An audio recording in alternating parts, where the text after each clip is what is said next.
Good morning and welcome, everyone. We are here this morning to celebrate a life well lived. We are here to celebrate together as a family, as friends, as colleagues, as relatives, a life that was lived with purpose, with intentionality.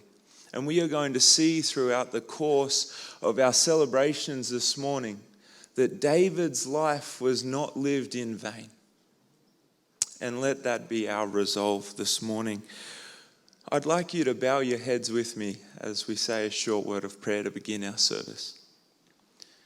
Dear Heavenly Father, we thank you for the opportunity to come together as a family and friends to mourn the loss of our loved one. But Father, we are reminded this morning that we will see David again. Let us hold on to that hope this morning. In Jesus' name we pray these things. Amen. Just a couple of things for housekeeping. If you do have a cell phone, please turn it to silent or turn it off. Our amenities are just outside here on my left, your right. And if there are those standing around the sides, if those on seats want to squish in a little bit, if we could fit a few more on the rows, or if there are free seats, everyone is seated now that needs to be. And so feel free to come in and occupy those seats. We are now going to have our opening hymn. So if our musicians can come forward. It is Abide With Me. And so I invite you all to stand as we sing Abide With Me. Please stand together.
Presence every passing hour. I need thy presence every passing hour. What but thy grace can foil the tempest's power? What but thy grace can foil the tempest's power? Who like thyself, my guide and stay can be? Thyself, my guide and sage shall be. Thou clad through cloud and sunshine. Thou cloud through sunshine, abide with me. I fear no foe. I fear no foe. With thee to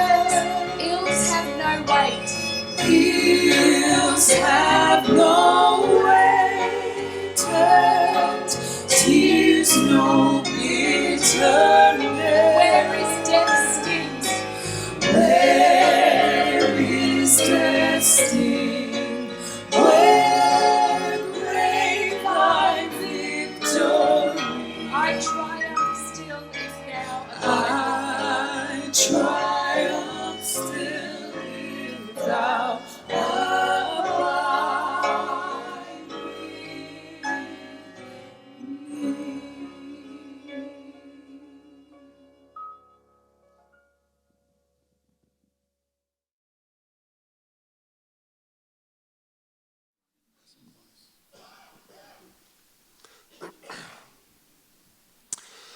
As representatives of the North and Fua families, Paul and I have stood side by side on a number of milestone occasions.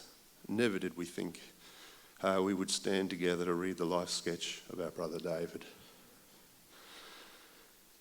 In a letter to Jean-Baptiste Leroy, 1789, Benjamin Franklin wrote, "In this world, nothing can be said to be certain except death and taxes," describing with clarity the destiny of every person. But even in death, there is an order of things. Parents should never have to bury their children, and mothers with young children their husbands.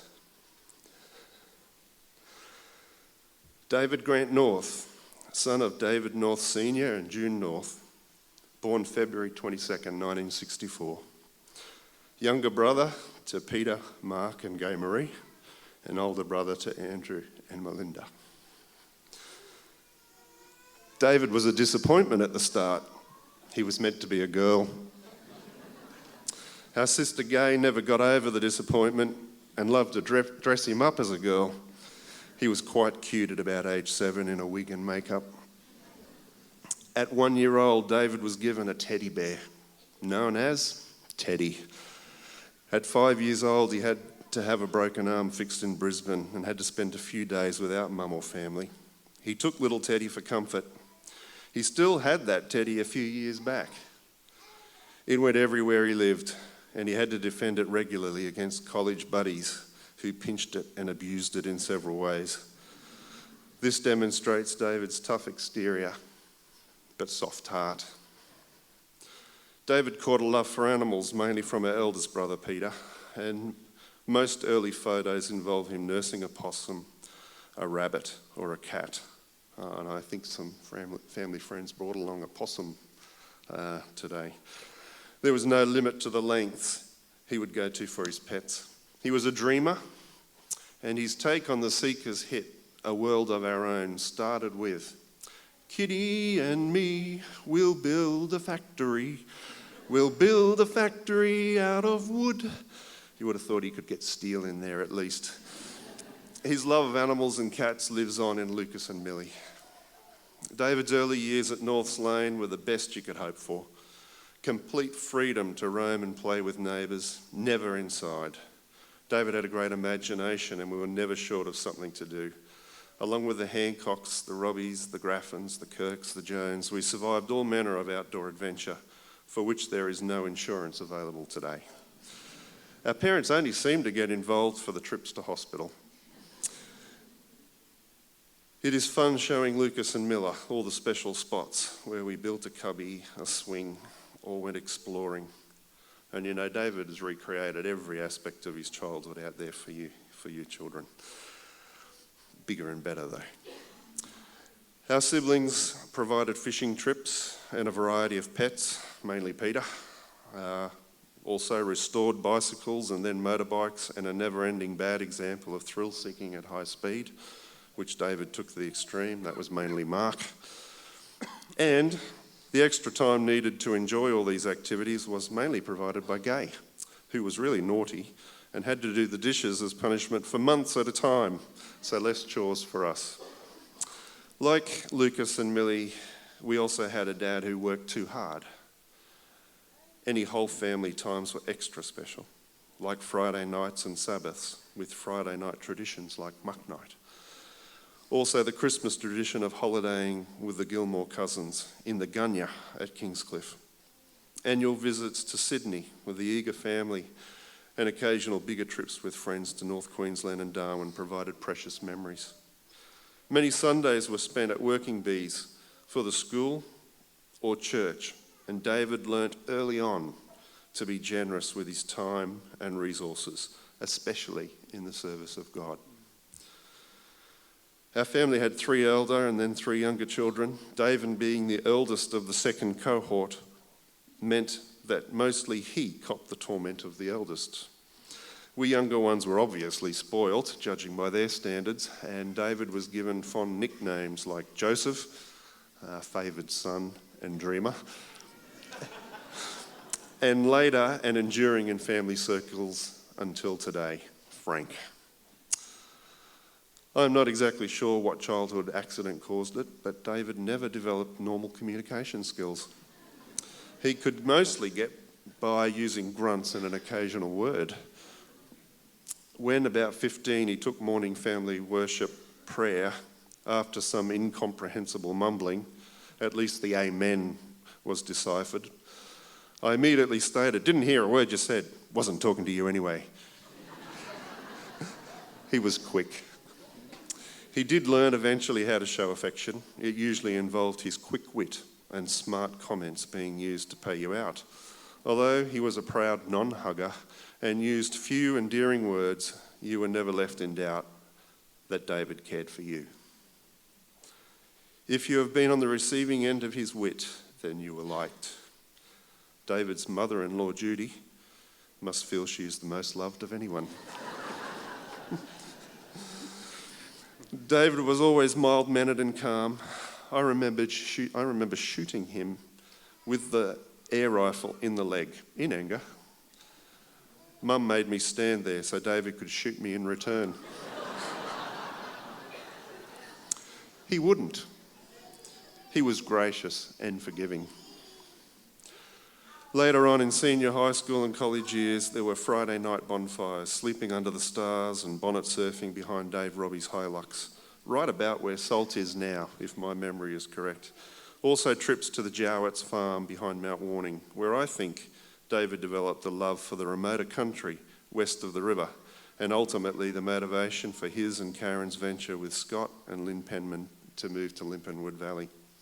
David prioritised trying to replicate the joy and freedom of his childhood for his family. David was the first in the family to go to university and study science teaching. He seemed to focus mostly, though, on thrill-seeking adventures. He sprayed out west in Christmas holidays to pay for college and became an avid shooter. He kept a pig as a pet, though, out there. When home on breaks, he more often than not had college friends in tow. During his first prac-teaching stint at Brisbane Adventist College, he met Karen Fua. Karen and the Fuas, with a hungy or two and stories from Cliff, became a precious and enduring part of our life. David always turned up for exciting activities like scuba diving and fishing, motorbike riding, and he did this mostly with his brothers and nieces and nephews. I know they got lots of fond memories. His first teaching appointment was at Adelaide. Sadly, a bad knee injury while snow skiing, and which never healed properly, triggered some long-lasting and devastating coping mechanisms. However, to say that he was a successful teacher is an understatement. He achieved remarkable results. And of course, his science lab looked more like a zoo than a classroom. He was even allowed by national parks to keep some endangered native species. Those that saw it know how much hard work is involved in that sort of classroom and what lasting impact it made on his students. David always made close friends, and some of his closest from Adelaide are here today. Sydney and Strathfield were next. David was head of science. He only had half a zoo in Sydney. I guess it was a bit harder to achieve than in Adelaide. Here he taught Scott Foster, who is now a partner in David and Karen's steel business. But David would never last long in the big city, and so the move. Home again and in business with big sister and eldest brother at Hayes Steel. During that time, the business expanded significantly as David was very successful in the steel retail industry. After David's first marriage ended and he was at a very low point, he moved back with Mum and Dad. I beat him there after my marriage ended, and remember him sitting each morning on the veranda in the rocking chair reading the Bible. Here started the transformation of David's heart.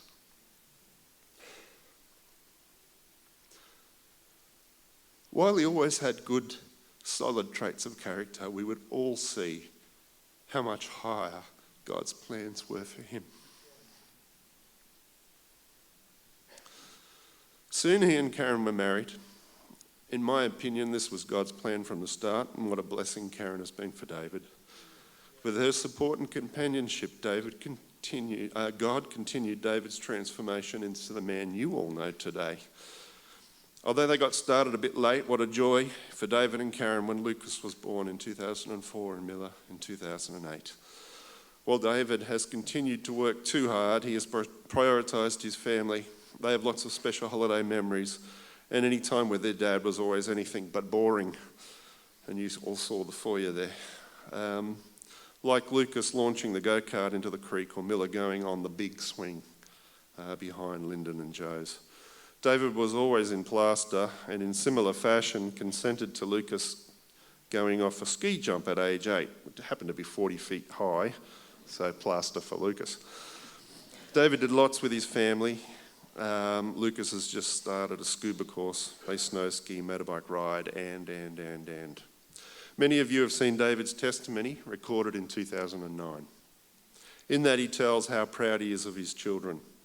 On a recent holiday to visit us in Mackay, it was delightful to see Millie curl up on her dad's lap every night and see the way David enjoyed playing with his children. On the recent Canberra trip, David phoned Karen and said what a stellar young lad Lucas was and how proud he was of him. Right from when the North family first met Karen, when she was 15, we have loved her, and so has David. David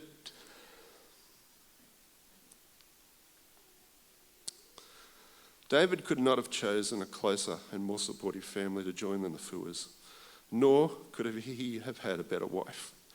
A companion who has been a constant during David's ups and downs, and most importantly, a stable companion spiritually, encouraged and working together with David in their work for God. Thank you, Karen, for who you are and what you have allowed God to make you. I have thought a lot about why God chooses certain people to give particular skills and gifts to. I think God is extra careful when choosing who of his children to bless with resources. As God himself says, it is harder for a rich man to enter heaven than a camel to enter through the eye of the needle. Yet God chose Karen and David to bless with resources, and they were faithful, generous, and reliable. David and Karen gave, and I can't put a figure on it, but just what Vanessa and I knew, tens of thousands of dollars just for the recording of DVD discs, which Vanessa and many others delivered all around the world. I am only aware of some of their ventures and the things they have supported. There will be many stars in crowns as a result of David and Karen's ministry. There are other of God's children in this church today who have been entrusted with the blessing of resources, and I know they are similarly faithful. There are old friends here today who may not have connected with David in recent years. We want you to know the amazing work God has done in David. There have been so many testimonies to the positive influence of his life. Mum and Dad are more proud of him than words can express. While David has not been directly involved in school education for many years now, his involvement has been valued at higher managerial levels like the school board, conference, and other executive committees. God gave him wisdom beyond his years. We are all really proud of him. I want to give thanks for the brother we had, for the son he was, for the husband he became, for being a faithful nephew, uncle, cousin, and friend to so many. And while my heart breaks for Miller and Lucas, I'm thankful for the father you had for 9 and 13 years. Nearly. Many children don't get to have a dad around or a positive one, but you had the best. And he taught you lots, and most importantly, he taught you about his heavenly Father. David will be greatly missed by many, but not for long. He was convicted that Jesus will be returning soon. He had a burden to share this conviction and to share the good news of Jesus' sacrifice, an offer made to each of us.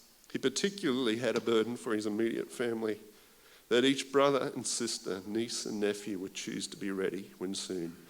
David and many others will answer the call of Jesus to arise, good and faithful servants, into the joy of our Lord. See you soon, brother. Well, I think David would be embarrassed to see how many people are here today. Thank you for coming. As Andrew has provided an overview of David's life, I'd like to focus in on a couple of events that changed the course of his life. In 1983, a large group of Avondale prac teachers came to Brisbane Adventist College. From memory, Ross Grant, John Riven, Steve Eager, David North, Jack Ryan, Philip Roberts and a number of other Polynesian boys. I was in Year 12 that year, but it was during this practicum that one of the Year 11 girls caught David's eye, Karen. Oh, how things have changed.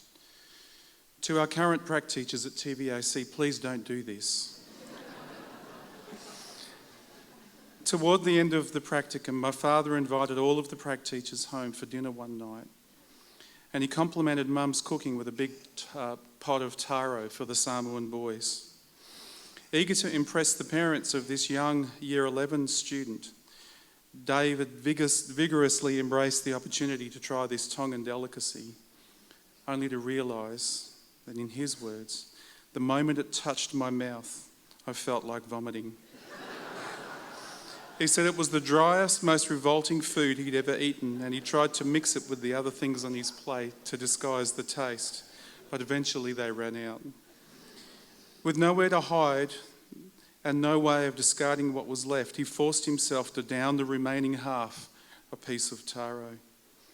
Clearly not understanding the Polynesian food culture, he noticed Cliff walking around with his taro pot and asked David what he thought of it, to which David politely replied, "It was great, thank you." Upon receipt of this compliment, Cliff promptly dumped 2 more big pieces on his plate. You see, by this stage, David hadn't yet reached the level of comfortability to insult the chef and make disrespectful mother-in-law jokes. But that was soon to come. David has been in our life since 1983, but it would be 1994 when we taught together at Sydney Adventist College that our friendship would really take hold. This morning I deleted 6 pages of notes that I would love to say today, but in the interest of time, but I've decided just to share one very quick story with you that I deleted. As our friendship grew and took hold, he became more comfortable to let himself out to me. Aware of his obvious racial supremacy, he insisted that I call him Bwana or Sir, and called me Kunta Kinte. But I realised that this was just a show of his affection. When David's marriage came to its inevitable end in 1999, it took him to the lowest point in his life. He moved home with his parents, and Andrew reflected that he found solace and comfort in the scripture. But looking back, David would say that at that stage he was looking for a saviour to fix his problems rather than a personal friend. For this reason, as the valleys of his life were ironed out, his need for him diminished. In 2007, after decades of lukewarm Christianity, I happened upon a book called A Trip into the Supernatural. As I read this book, I could feel God reaching into my life and calling me into his care, a place I'd never been before. In God's hand of providence, our families would meet at Stewart's Point for a holiday, along with the Penmans and Coots and Nylons. On the second day, I finished reading the book and strongly urged David to read it. I don't think he was overly interested, but he took it out of respect for me. He snatched the book out of my hand and disappeared. For the next 2 days, nobody saw him. To avoid distraction, he even took a chair out of the unit and went into the bush to keep reading. Scott, Lyndon and others were asking, "Where's Northie?" To which Karen flippantly replied, "Oh, he's reading some book." This was not unusual for David because he was an avid reader. But this was different. Little did we know how much that book was going to change the direction of his life and ours. Our families gathered together on the last day of our holiday to pray before we travelled home. And I asked David to pray. He started praying, and then a few words later he stopped. I was beside him and I looked over to see tears rolling down his cheeks. So I jumped in and finished the prayer. When we finished, I asked him what was wrong, and he said, "I don't know. But whenever I think about Jesus now, I start crying." For those of you who know David, this is not a normal event. When we went home that day to Moorlambar and Gosford respectively, and without any planning or discussion, we both read another book called The Desire of Ages, which is a book about the life and ministry of Jesus from his birth to his return to heaven after Calvary. No one can ever be the same after reading this book. And then he found a series of sermons on a CD from Herb Larson, a lay preacher, and took up his challenge to read his Bible for a whole hour each day. David was now complete. While the success of his business, acceptance from friends and family had moulded him into a better man, nothing would be so powerful a force as to what David would become in this partnership with God. Finally, he could say, in the words of his dear friend David Asherick, "I have found my beloved." David had a keen mind, and over a number of years he faithfully studied himself into a strong belief in the Adventist message. On this he could not be moved. A keen reader, he would also come to appreciate long conversations with Ty Gibson, David Asherick and Matt Parra, who would lengthen his understanding of the gospel. Using the skills he'd mastered in the classroom over 11 years of teaching, he became our finest scripture teacher at this church. And many people here today have been blessed by his ability to articulate the gospel in clear and simple terms, framed with the everlasting love of God. David served his church as an elder for many years, head elder, a rise administrator and a member of the sound team. He often reminded me that he was available to sing and marvelled that no one was asking him. Britt, Kylie and Mel, we're sorry to ask you to sing at such a difficult time today. David loved hearing you sing. In fact, he usually found a way to manipulate the sound roster so that he could mix for you. When Cyclone Debbie struck Moorlambar, she dumped more than 800 millimetres of rain. It was only the next morning, as our families were shoveling out the mud that settled in my parents' shed, that David learned that 1.75 metres of water went through Hayes Steel. Faced with the real possibility of losing the business, he rose up, and with the help of his faithful business partner, Scott Foster, they literally dragged that business through the mud, saving it from a plight that became the sad reality of many other local businesses. The response he received from a local church community, the local and church community, literally floored him. More than 100 people came over a period of 3 weeks to wash and dry and to salvage the stock, working around the clock, bearing testimony of the affection they had for this man. Among them were many students who wanted to help David through a difficult time. This was very humbling to a man who had for years only been accustomed to giving, not receiving. But we now know that the considerable stress of this event also waged war on David's health. On Sunday last week, David joined the Year 6 class of Tweed Valley Adventist College as a parent helper and bus driver. On Monday evening, Lucas went to David's room to watch the final of Australian Ninja Warrior. And after a little prayer together, he said goodbye to him for the last time. That night he went to his rest peacefully, but he would not be missed until the next morning when he didn't show up for bus duties. Eventually, Joel Slade would take another key from reception and make the difficult discovery. This was immediately followed by a marathon effort from Melissa Carrasco, who did all she could to bring David back while waiting for the paramedics to arrive. Joel, Melissa and Kathy Lewin were so grateful for what you did for David that morning, and were sorry that these are to form your final memories of him. 6 weeks ago, David finished reading another book called The Return of the Latter Rain. And this would precede another milestone in his relationship with Jesus. It renewed his resolve to be faithful. Many of David's friends and family have observed that he was different in the time leading up to his passing. On Friday night before, he invited Renee and I and our kids over for his now famous pizza oven. After dinner, we sat on the lounge and spoke for a long time.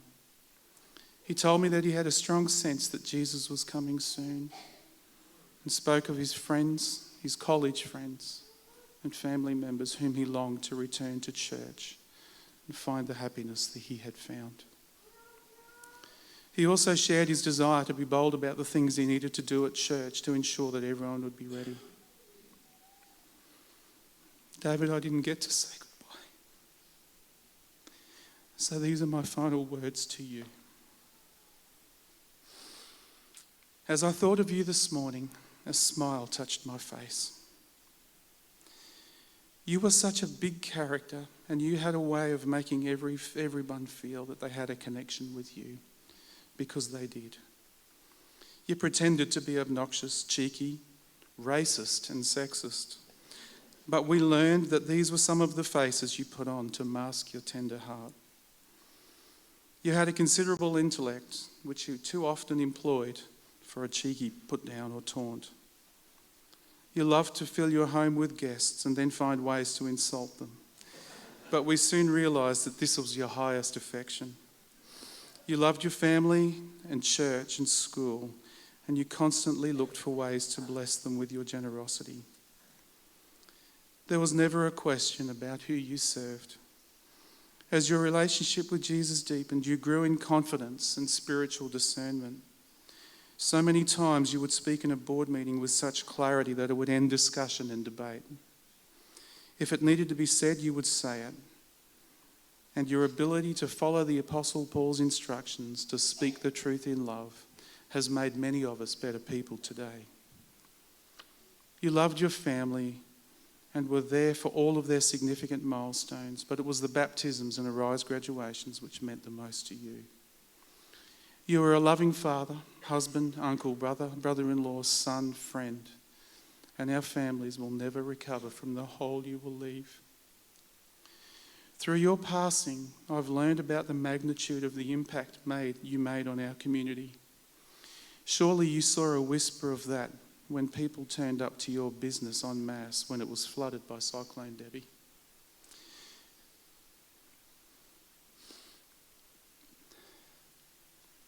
David, I love you, and I'm so proud of you.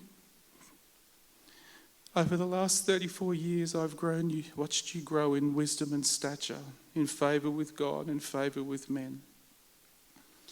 You were a living testimony of what God can do with a surrendered heart. Rest in peace, my dear friend, and we'll see you in the morning.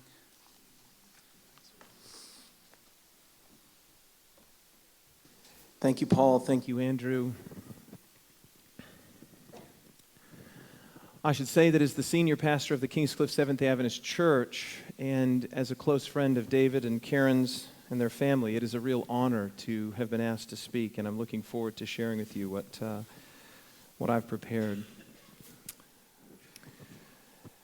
I met David in 2009, and David was one of those people, as most of you in this room would know, that could immediately draw you into just the force of his character and his personality. He just was larger than life. And I know we say that about people, but with David it was certainly true.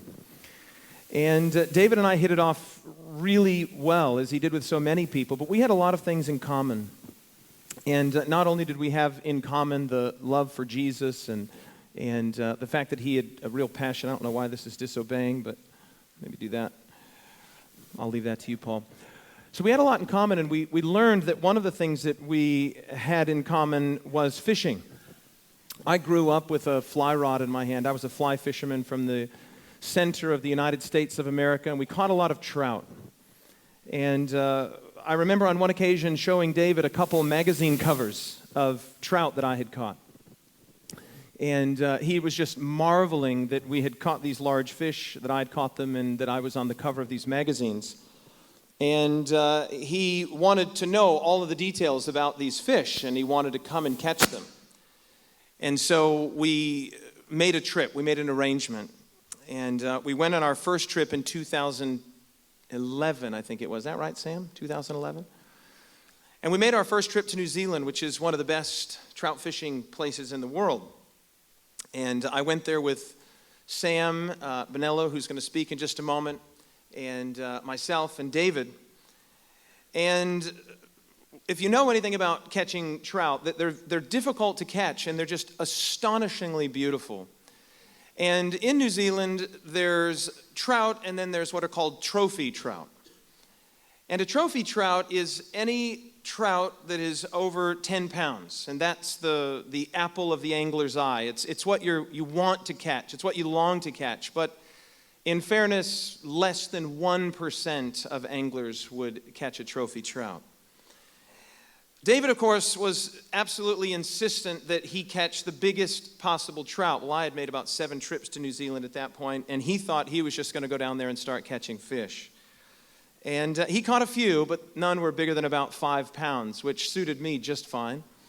And but he was very disappointed that he couldn't catch the big one. The big trophy is what he was after.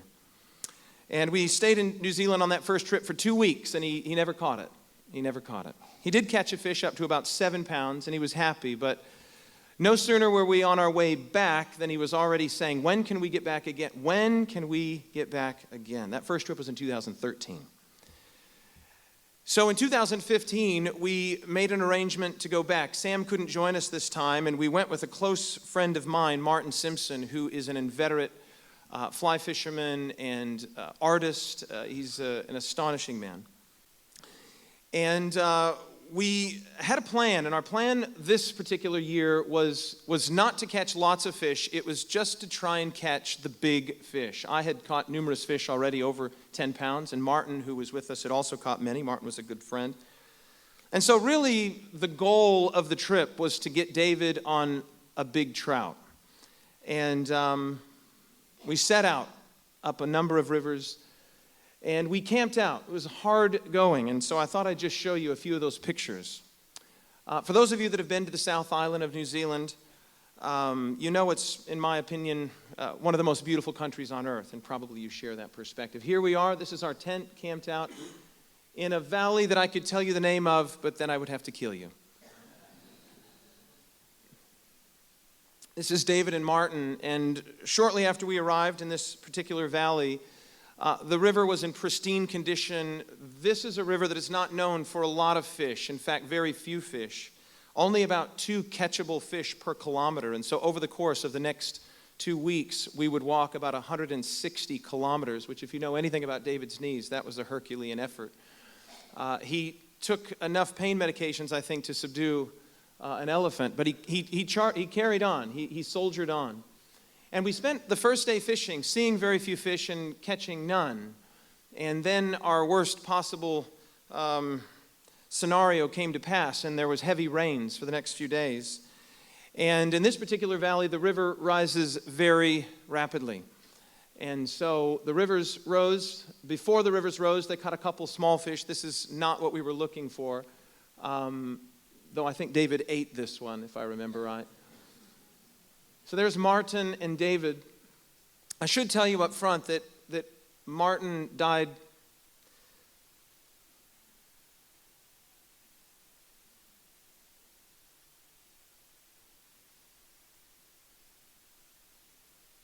in November. And after he died, David and I are the only ones who had shared this last fishing trip with Martin. Martin was a well-known photographer and writer in the New Zealand fishing community. He was also a committed follower of Jesus. And he would write up our stories. And he was so looking forward to writing up this story, which I'll tell you about in just a moment, but he never got a chance to, because he died at the age of 46. Like David, also with 2 young children, of prostate cancer. I could have never imagined that this photo that I would take, and that I would be the last one, seeing their 2 smiles and them standing in that perfectly clear river.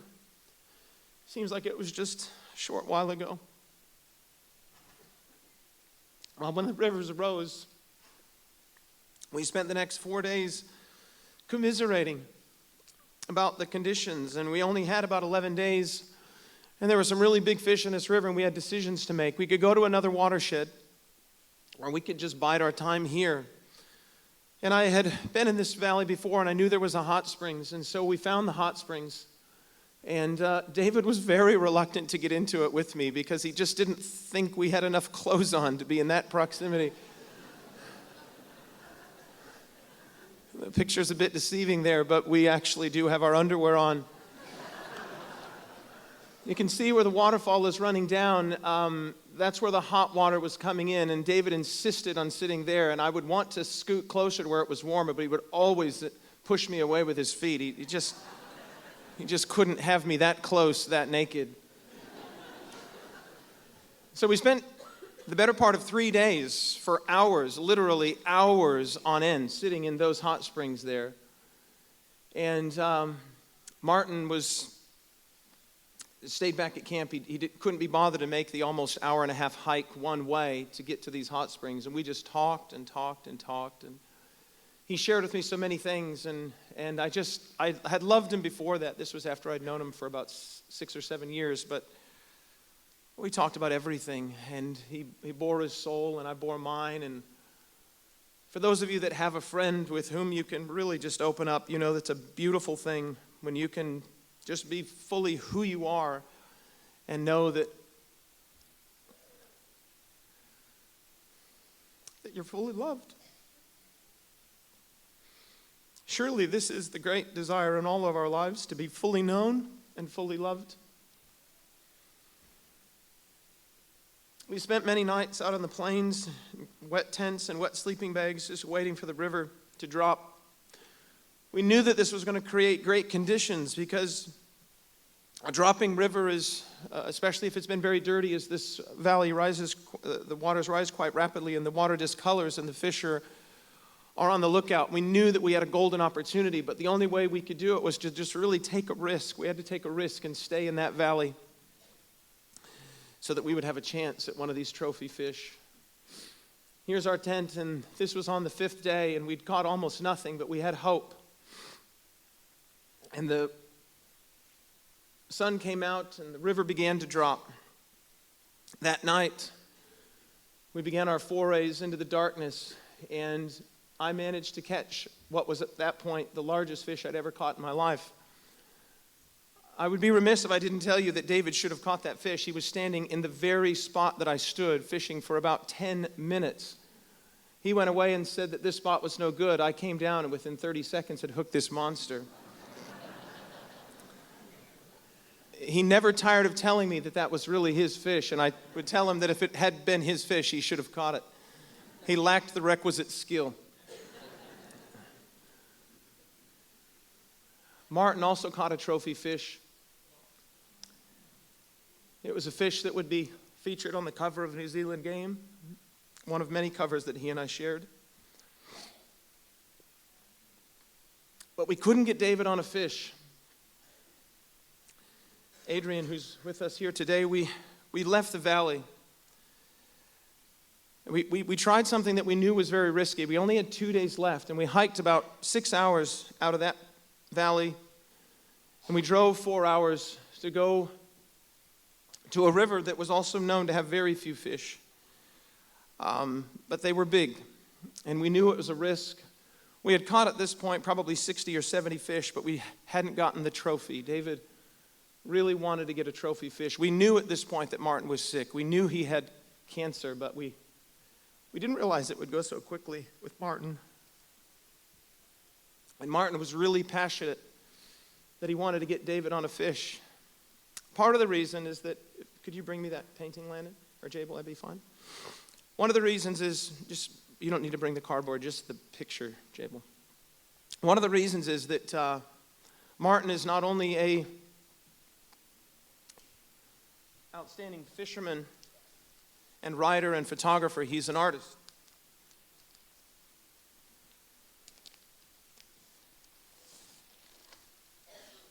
And the real desire of David's heart was to have caught not only a trophy fish, but to have had Martin paint it like he painted this one. And so we were on a bit of a timetable here.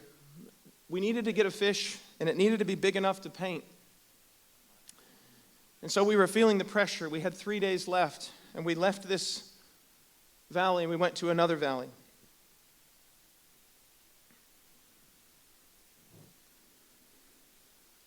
The look on my face and the look on David's face tells the story.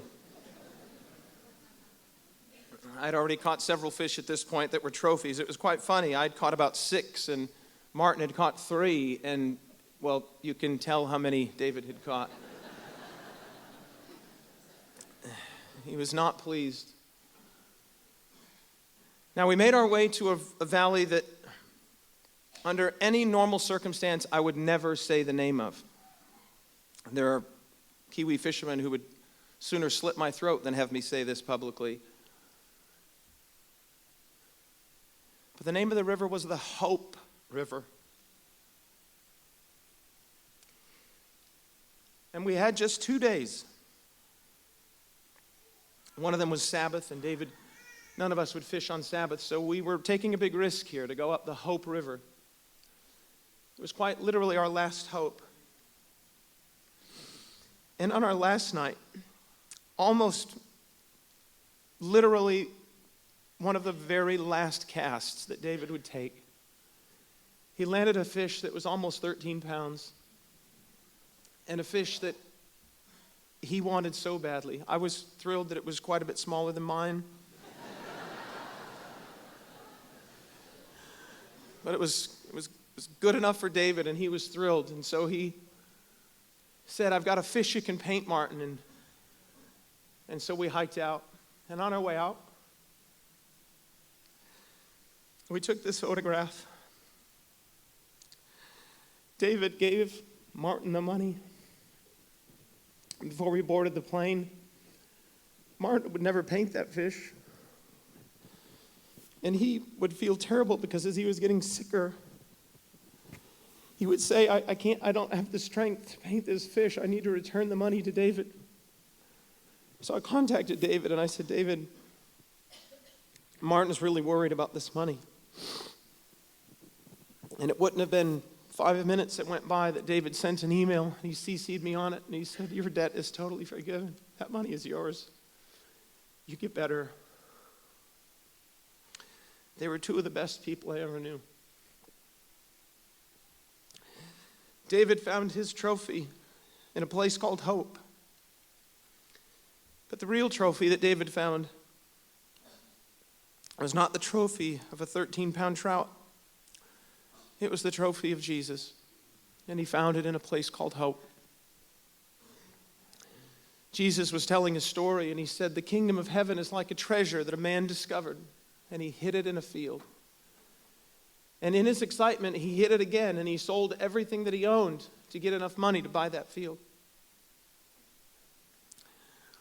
Jesus then told a second parable. The kingdom of heaven is also like a merchant on the lookout for choice pearls. And when he discovered a pearl of great value, he sold everything he owned, and he bought it. You and I might be tempted to read this story and think that we are the ones that give up everything for the treasure in the field. That we are the ones that give up everything for the pearl of great price. But in fact, the story that Jesus is telling is even better than that. The gospel story is not about how much we give up for Jesus. The gospel story is not about how much we give up for God. The gospel story is about how much God gave up for us. We are not the one that sells everything to buy the pearl of great price. We are the pearl. We are God's trophy. And he finds us in a place called hope. David believed this. David believed, as I believe, and as many of you believe, that all of the successes and adventures of this life matter little if we do not find the purpose for which we were given this life. This life is a gift. Every day, every breath, every friendship, every sunset, every song is a gift. It is a gift given from the hand of a Father who loves us all so much. It is a gift that we can receive, or tragically, that we can reject. David came to believe the gospel story. Not that he had found the trophy of Jesus, but that Jesus had found the trophy of David. And I want to tell you today, and David would want me to tell you, that every one of you is God's trophy. Every one of you is the apple of his eye. He has found you in a place called hope, at a tree called Calvary. David will spend eternity with his Father and with his Savior. And he wants you to do the same. Becoming God's trophy requires a lot less energy than catching a 13-pound trout. Scripture says, if you confess with your mouth the Lord Jesus and believe in your heart that God raised him from the dead, you will be saved. I'd like to invite any of you today that have not made that decision to accept Jesus as your personal Savior to do so right now. You can be God's trophy. David not only caught an amazing fish at a river called Hope. When Jesus died and went into that tomb, this psalm was written of him. It said, "My body will rest in hope." This morning, David North's body was placed in the ground. But he will not stay there. Because Jesus did not stay there. And my invitation to you, and David North's invitation to you, and Jesus' invitation to you, is to receive the gift that God has proffered you. And there will be an eternity of adventures, of laughter, of meals, of experiences, and there will be no death there. Won't you come along? Won't you come?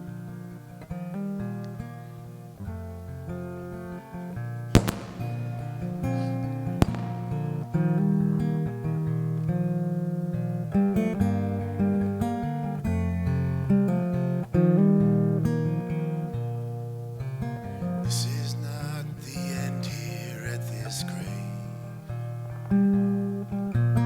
This is just a hole that someone made. And every hole is made to fill, and every heart can feel it still. Our nature hates a vacuum.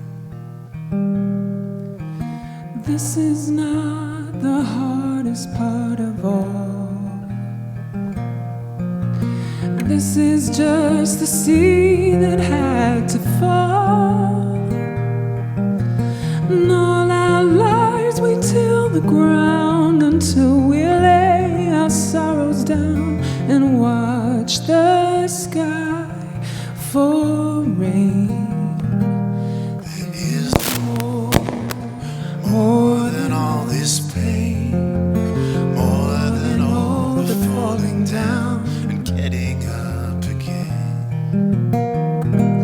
There is more than we can see. From our tiny vantage point in this vast eternity, There is more.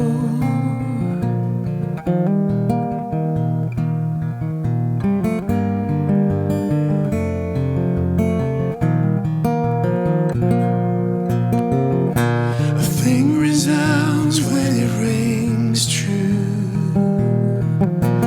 ringing all the bells inside of you. Like a golden sky on a summer's eve, your heart is tugging at your sleeve, and you cannot say why.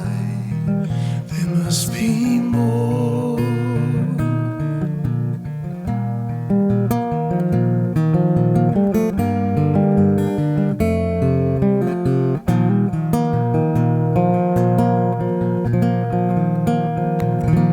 There is more than we can stand, standing in the glory of a love that has no end.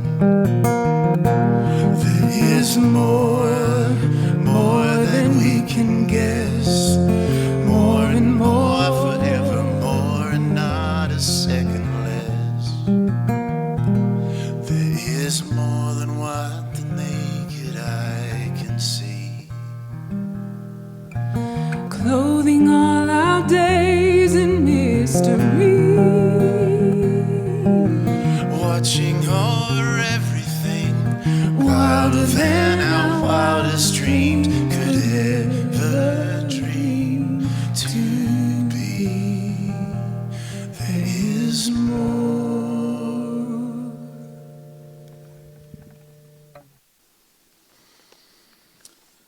The North New South Wales Conference is a collection of churches, 90 churches between the Hawkesbury and the Tweed. And the members of those churches were crazy enough to put Justin and Russell and I in charge. But they gave us a blessing as well, and that was David on the executive committee that governs that whole operation. And as a conference, we were tremendously blessed, and I want to read a tribute shortly. But rather than just give some flowers, we wanted to give something more permanent. And so we've purchased some mulberry trees. We thought it was sort of quintessentially Aussie to have a mulberry tree in the backyard. And we chose it because it's a tree that has very prolific fruit. And we thought that was appropriate for David. And we put a plaque together that hopefully can stand somewhere near that tree that people can read. The North New South Wales Conference honours David North for his incredible contribution to the mission of the Seventh-day Adventist Church. David served as head elder of Kingscliff Church, teacher at Tweed Valley Adventist College, chairman of Tweed Valley Adventist College Council, a RISE administrator, director of Seventh-day Adventist Schools, North New South Wales Limited, director of Seventh-day Adventist Church, North New South Wales Conference Limited, and executive committee member. While David's contributions to these appointed positions was enormous, his most important contribution was his influence. David was a converted, committed, Bible-anchored, mission-focused, praying Seventh-day Adventist Christian. Whether his influence was on school students, Arise students, church members, business associates, fellow leaders or friends, people were impacted powerfully by his quiet, strong, friendly and godly character. The North New South Wales Conference wants this tree to remind all those who see it of the strength and power of a life consecrated to service to God, and to appeal to all to draw inspiration from the life of David North, who provided a compelling picture of what that looks like. I just want to share 3 little snapshots very quickly, personally, that exemplified what David North was about. The first was the fact that he sat in the same seat on the executive committee every time he came down, the third seat on the right, And there he was, sort of smart, casually dressed, sometimes a bit scruffy. And he would grunt his approval if he thought things were going well, or he'd grunt his disapproval if he thought things were off track. But in reality, he made such an incredible contribution. He was passionate about promoting every missional cause. He was willing to stand up for injustice and what he knew was wrong and right. And he'd give godly counsel at various points, just inserted at the right time. The second picture was around the table tennis table. He and I would debrief and de-stress from the executive committee by playing table tennis. And the one time that he beat me was the last occasion we played.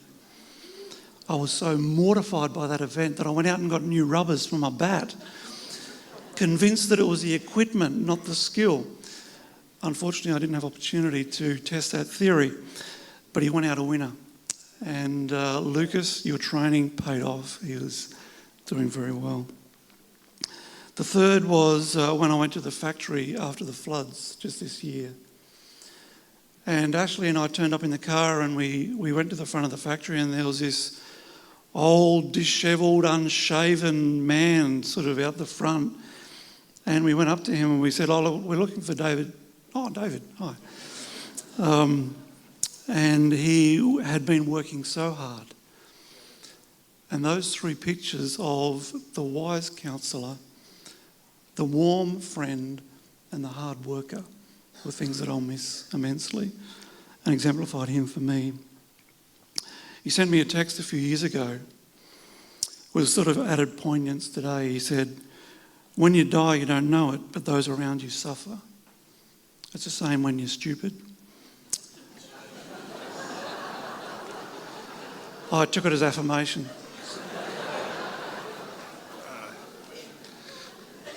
David was worth 10 men on a committee. He opposed me on a number of occasions. And the big thing about David is I stood my ground and he stood his. And you didn't wonder what David was thinking. You were pretty clear on that. 6 months later, when it turned out that I was right, he told me. And he said, "I was wrong and you were right." That's David North. In some strange fate of providence, David's last night was spent in Canberra. And I went over to the church. I knew Joel was there, but I didn't know David was there. And I wanted to catch up with Joel, and he was Dave. He sat with his boy having tea. You couldn't get him away from Lucas. And it was so good to see him. And we caught up in the kitchen. And we were always talking about the Lord's work. We didn't talk about anything else. That's what we're both passionate about. And we spoke about Matt Parra and what we want him to do. We love Arise and everything it's done. And I said, "Dave, I'm planting a church in Canberra and I need some money." He told me about the business and there was some insurance he's hoping for. And he said, "How much do you want?" And I said, "Mate, I don't know. I just need help. This place is a basket case." He said, "I'll give you 50 grand. I said, "Mate." We talked a bit more, and as I left, he had to go and fuel up the bus.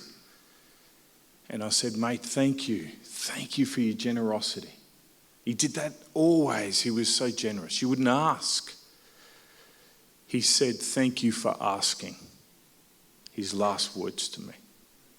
"Thank you for asking." A lady who was cooking in the kitchen that heard the whole thing. We were eating desserts in the kitchen. She said, why would he give us money? He's never even been to our church. Why would he care? I said, that man loves the Seventh-day Adventist Church, and he'll do anything to support its mission.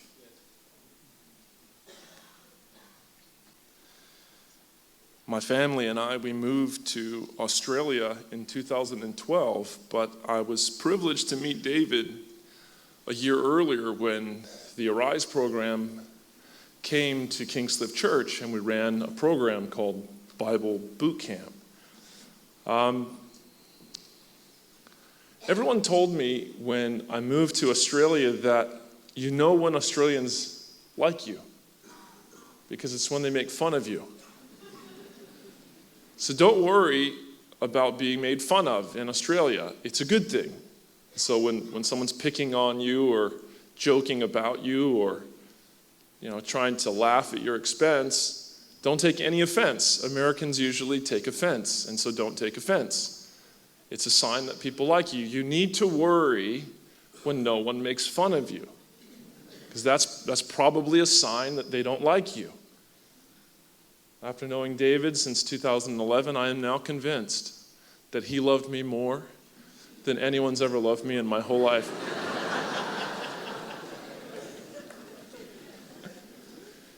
David was brilliant in that he could just give it to you, and you could walk away feeling like you were a better person for it. How can someone poke fun at you and then at the same time increase your self-esteem?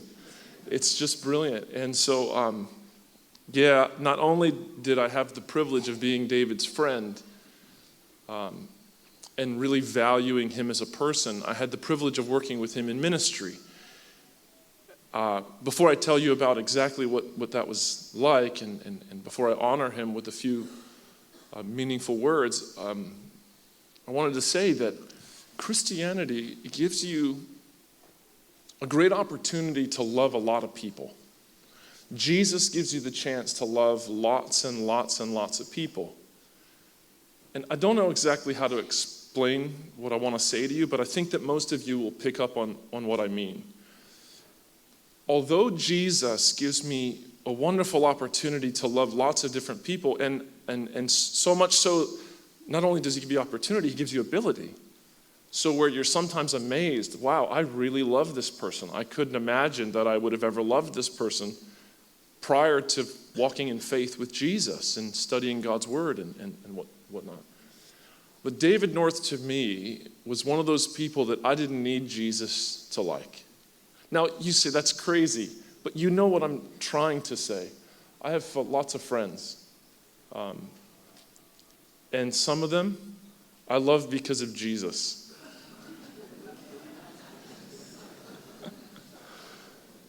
And I really can say a miracle of God's grace has worked in my heart, and I love them.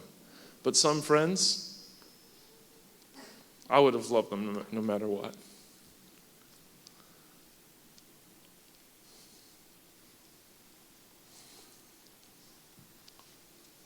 Maybe I shouldn't have said that. I should have just gotten into working with him at Arise. I love David as a friend, just like Jonathan loved David. I just loved who he was. And I feel like I didn't need to even be a Christian to love him. I had the privilege of working with David at the Arise program. For those of you guys who don't know what that is, simply put, it's a training ministry of the Seventh-day Adventist Church where we invest in young people to develop them, to shape them and mold them as best as we possibly can with God's assistance, to be better Christians, to know and love God better, and to share Christ, God's Son, better with the world around them. And David did something extraordinary that I think is exemplary for all of us Christian people. Not only did he make a profession of religion, but when the opportunity came to serve God through being the administrative leader of the Arise discipleship ministry here at the Kingscliff Church, David said yes, but he also put his business on hold for 2 years.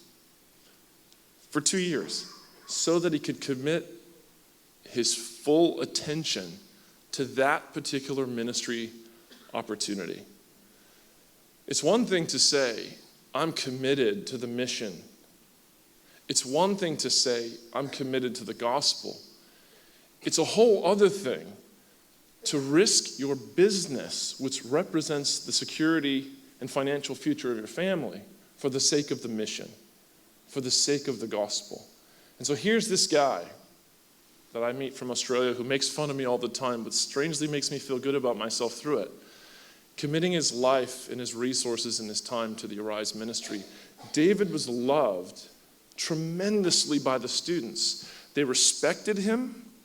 He was strong. He was focused. He was decisive. But yet at the same time, he was clever and fun. He didn't get so absorbed in his ministry commitment that he couldn't just have fun.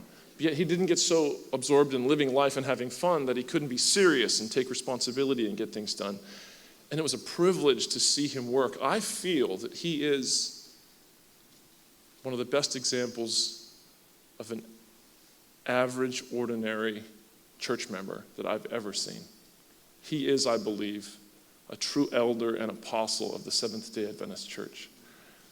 And I think that if the Seventh-day Adventist Church were what it should be, it would have ordained David North a long time ago in recognition of his call to apostolic leadership in the Seventh-day Adventist Church, by all means.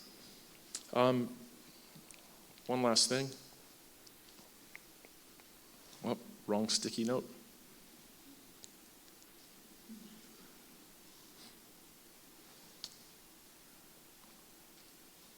Oh, that's kind of really all I had to say. But it was a privilege working with Dave. Come on up here, Sam. The last thing. I just kind of baited you up here. David, I noticed when I worked with him in ministry, and this impressed me so much, his belief and his faith was not secondhand. So when he communicated what he believed about Scripture and what he believed about God, you could tell that he had been processing. He had really been thinking and considering and wrestling, so that when he expressed his faith, it was his faith. He knew God's word, and he didn't allow his faith to simply be the kind of faith that, you just get secondhand from someone else.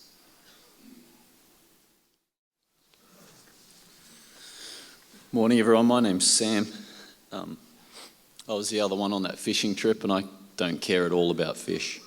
I just wanted to be with Dave and be in God's creation with him. Speaking about his faith, there are lots of things in the Christian faith, but there are two things, I guess, that I want to just reflect on this morning in the light of Dave's passing, and that's generosity and belief. And generosity is an obvious one with Dave. They're really easy to see in the Christian faith, and you could see it in Dave's life that he'd spent time with Jesus, because you look at Calvary and you see Jesus giving everything because he believes. And so the thing I want to think about today in honor of Dave is not our belief in God, but it's God's belief in us and God's ability to see what we can become, what he created us to become. And I think of this with Dave because it's what he did with a lot of people. And there's no relationship that I know that he had that exemplifies that as much as his relationship with Nathan Brosman. For those of you that don't know Nathan, he's severely limited in what he can do physically because of cerebral palsy. But when a guy like David sees Nathan, he sees potential. And he sees a great thing that Nathan can do for something that they shared in common, a passion for sharing Jesus' love with people. And now Dave was generous, as we know, if it was a restaurant that he liked, if it was a new drink that he'd discovered, if it was a pizza oven that he'd purchased, if it was a fast car. The things that David was able to enjoy in life because he was blessed financially never separated him from people. It just gave him more opportunity to draw near and to make memories with people. And so when he discovered Jesus again, and in a deeper way through the preaching ministry of a fellow named Herb Larson from Canada, he sees someone like Nathan Brosman and he says, we can do something here to share this. David shared everything that was good in his life. And so he comes alongside Nathan Brosman, and like everything, something that he loved, he just bought a pallet of it. And his addictive personality came out in good ways. And so he sets up this DVD and CD ministry with Nathan Brosman, and he'd share his fast cars with Nathan each morning when he'd pick him up on the way to work and lay rubber out the driveway, causing his parents much angst and concern, but really making a highlight in Nathan's life each day when he took him to work, to get alongside of him and support him in ministry and to share what was most important to David. And that was a personal relationship with Jesus Christ. And it's already been mentioned in his life sketch that thousands, tens of thousands of those discs went out around the world. And if you're getting curious about what they were, and there is this card that they'll be available on there, a link to those recordings and other things that David loved to share with people. Because when he looked at Christ, when he spent time with Christ, which he did a lot, he started to reflect Christ in his generosity and in his belief in other people. And we'll miss that. Morning, everyone. For those that don't know me, my name's Tim McGrath. You might know my brother, Sean, that comes to the church here. And I've known David since 1987 when he moved to Adelaide as a graduate teacher to teach at the high school there. And immediately he made an impact both on the school and on friends around him there. And many of those have lasted to today. And I can see a couple of the students from the school here today as well. But one of the lasting impacts he made at the school is what Andrew mentioned, was the science lab that he set up. And it's still spoken about passionately by a lot of those students and a lot of the people. It had all sorts of animals in there, snakes, rats and mice that were there to just feed the snakes, sugar gliders, there was Benny the Beton that he had, and a ferret and a few others to name the few. But I think the favourite animal he had was the ferret. He used to live not far from the high school, and he used to ride his bike most days to school. So he made up a little PVC tube that he taped to the top bar on the bike with a couple of holes in it. And some of the views he used to get sitting at the traffic lights on his bike when the head of the ferret would pop out from between his legs was quite amazing. So the ferret, and those of you would have seen the ferret cage he set up at home up here when he moved back to Moorland as well. So over the last week or so, Lisa and I have received a lot of calls from people down in Adelaide that didn't know how to get in touch with Karen and his mum and dad, just to pass on their messages and say how much he meant to them and the impact he made not only in the kids' education, but in those formative years of being a teenager at school. Personally, David and myself connected very quickly when he moved to Adelaide through our love for sports, adventure, any type of car or motorbike that went fast. And there was nothing wrong with going fast. The only time it was wrong was when you got caught. And we loved the outdoors. We camped a lot outdoors and had lots of adventures. He also taught me the art of manipulating the end of the result of a board game very well. He loved to not cheat, but manipulate the outcome in his favour, I think he called it. But David was always up for a good laugh and a good prank. And as I sat over the last couple of weeks, or the last week, just remembering back over time, there's a few that pop into my head. And there was one where we went to help out Pastor Trafford Fisher at a country church one day. And afterwards they had a lunch, and I was sitting there in the hall having lunch. Next thing, David pops next to me and says, "Hey, can I have a look at your wedding ring?" I'm like, "Yeah, okay." So I showed him. He said, "No, I want to have a look at it." So I took it off and handed it to him. Next thing, he disappeared somewhere else, and I was sitting there, and this elderly lady come and sat next to me. And she starts talking to me. Next thing she said, "Are you married?" And she said, "Because I've got a young daughter that, she's trying to set up." And I said, yeah, I'm married. She said, "Why aren't you wearing a wedding ring?" And at that point in time, I looked around the room, and there was David sitting next to Lisa, showing off my wedding ring with the biggest grin on his face because she'd been hounded by him for the last half an hour. There was another time when we were driving back from one of our rush trips to the snow over one weekend. It was a Sunday night. We used to leave the last lift and drive back as fast as we could to get a couple of hours sleep before Monday work. And I remember dozing off and waking up, and we were on some country road, dirt road in the middle of nowhere. And I said to David, "Where are you?" He said, "Don't worry, I've got it all under control." And as soon as David said, "Don't worry," he knew we were in trouble. So he said, it's fine. I've just taken a shortcut between two towns, should save us, half an hour. Well, a shortcut of half an hour took us an extra 4 hours by the time we found our way. Got home in time to have a shower and be back at work the next morning. And another time, which was probably one of his enduring moments, well, not enduring moments, his strangest moments was when Lisa was about to go into we were at hospital and she was about to be induced to give birth to our first child. So we were settling into the room and packing the bags away and getting Lisa settled into the room to get ready. And next thing, there's a knock on the door, and in pops a grinning David, who had conned the nurses to let him come into the room somehow, I don't know. He had a stuffed penguin that was about this big, threw it on the bed, said hello, and then decided to spend the next however long checking out all the gadgets in the room, how they work, and how quickly could he get the gas to work and try the effects of it.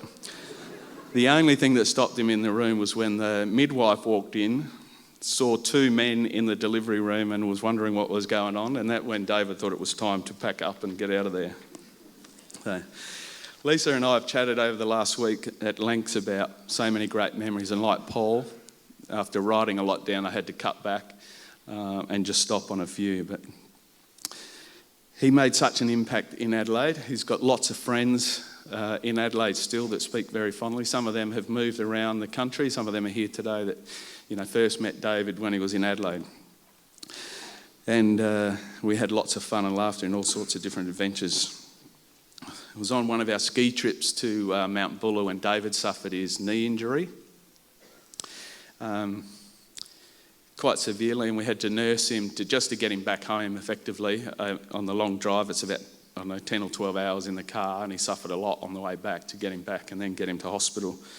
And that probably triggered, as Paul said, a chain of events that dragged him down in life. He suffered multiple operations over the next coming years in Adelaide, quite severely with pain, was in the ICU for a few days after one of the operations. Went to live, I think, with Peter and Leanne Rankmore after that to try and recuperate. He used a bell to get attention, I think, far too many times while he was there being nursed. And after a while, he left Adelaide, I think in 94, I think he said Paul to come back up to Sydney. And we still kept in contact quite regularly. I would go to Sydney a lot for business trips, and every time we would either sneak a day off and head down to the snow. David would have to explain why he wasn't at work for the day. Or we'd just go out for dinner and just catch up. And it wasn't, after a little while, I remember getting a phone call from David, and he was totally different on the phone. Usually it would just be, like you said, it was a quick grunt, "How you doing? Yep, good, okay, see you later." This time it was much different. He'd just come out of rehab, as most of you know, and he wanted to ring and explain a few things to me. He wanted to apologise for what had happened and for what he felt had limited our friendship over the years. And as you know, David doesn't cry much, and he spent a lot of time on that phone. I got off the phone and booked a flight and came and spent 3 days with David pretty much straight after that. And we were riding on motorbikes, and we went diving with Mark, I think, on the Sunday. But most of that 3 days we spent in discussions, and as you said, David, in deep discussion about lots of things, about his life, what had happened and where he'd been, and what was right and what was wrong, and all sorts of things. Not long after that, Lisa and I suffered the loss of a baby girl, and David was the first on the phone to encourage And over the coming years, he would be the one that would remember that and ring constantly just to check on us, to see how we were going. We've had many times over the last few years, over the last 30 years or so, many good times. But I think it was some of those lowest times in our lives when we really came together as close friends.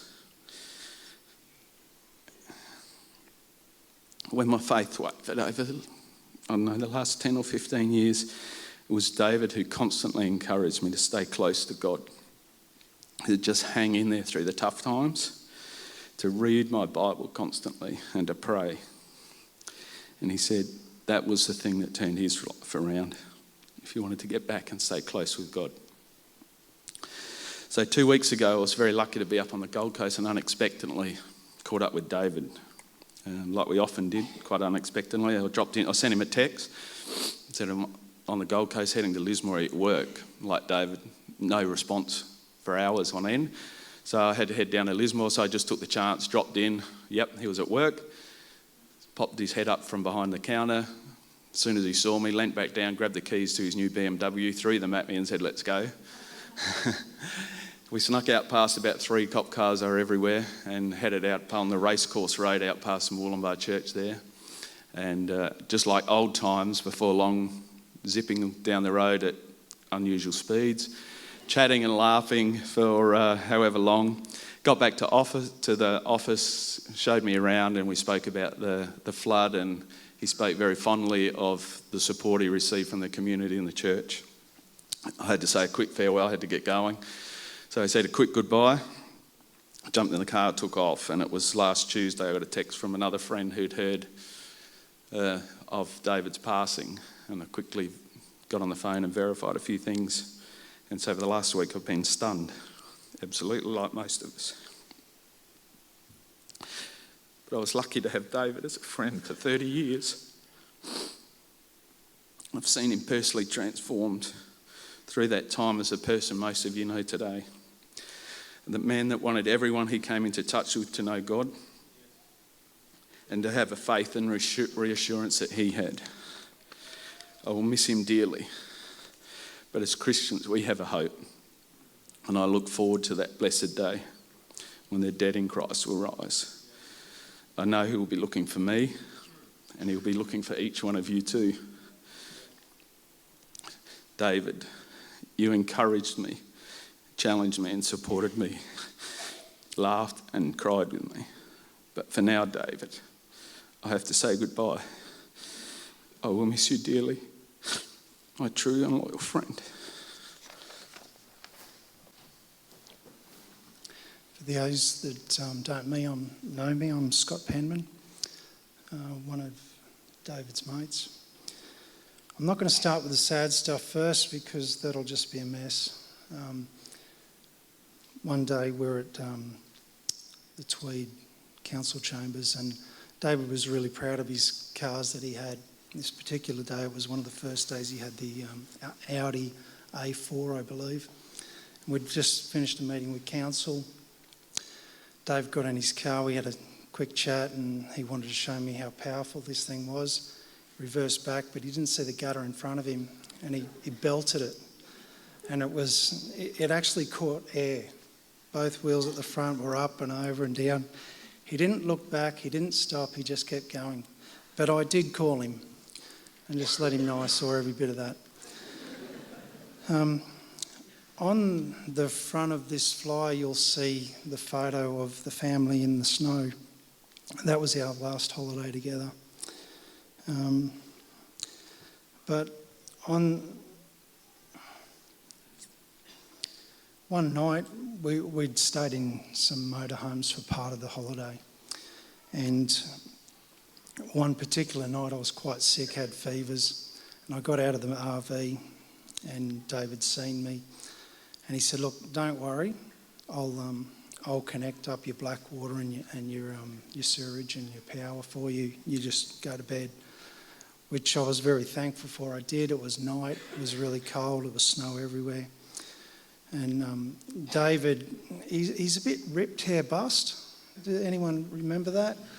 He's connected the black water, and he was a germophobic, terribly so. And it hasn't connected properly. The only thing I miss about this is that I didn't video it, because when he pushed the lever for all the black water to come out, it went all over his hands and feet. He had a couple of showers, a bit of disinfectant, but he was all right. But words can't describe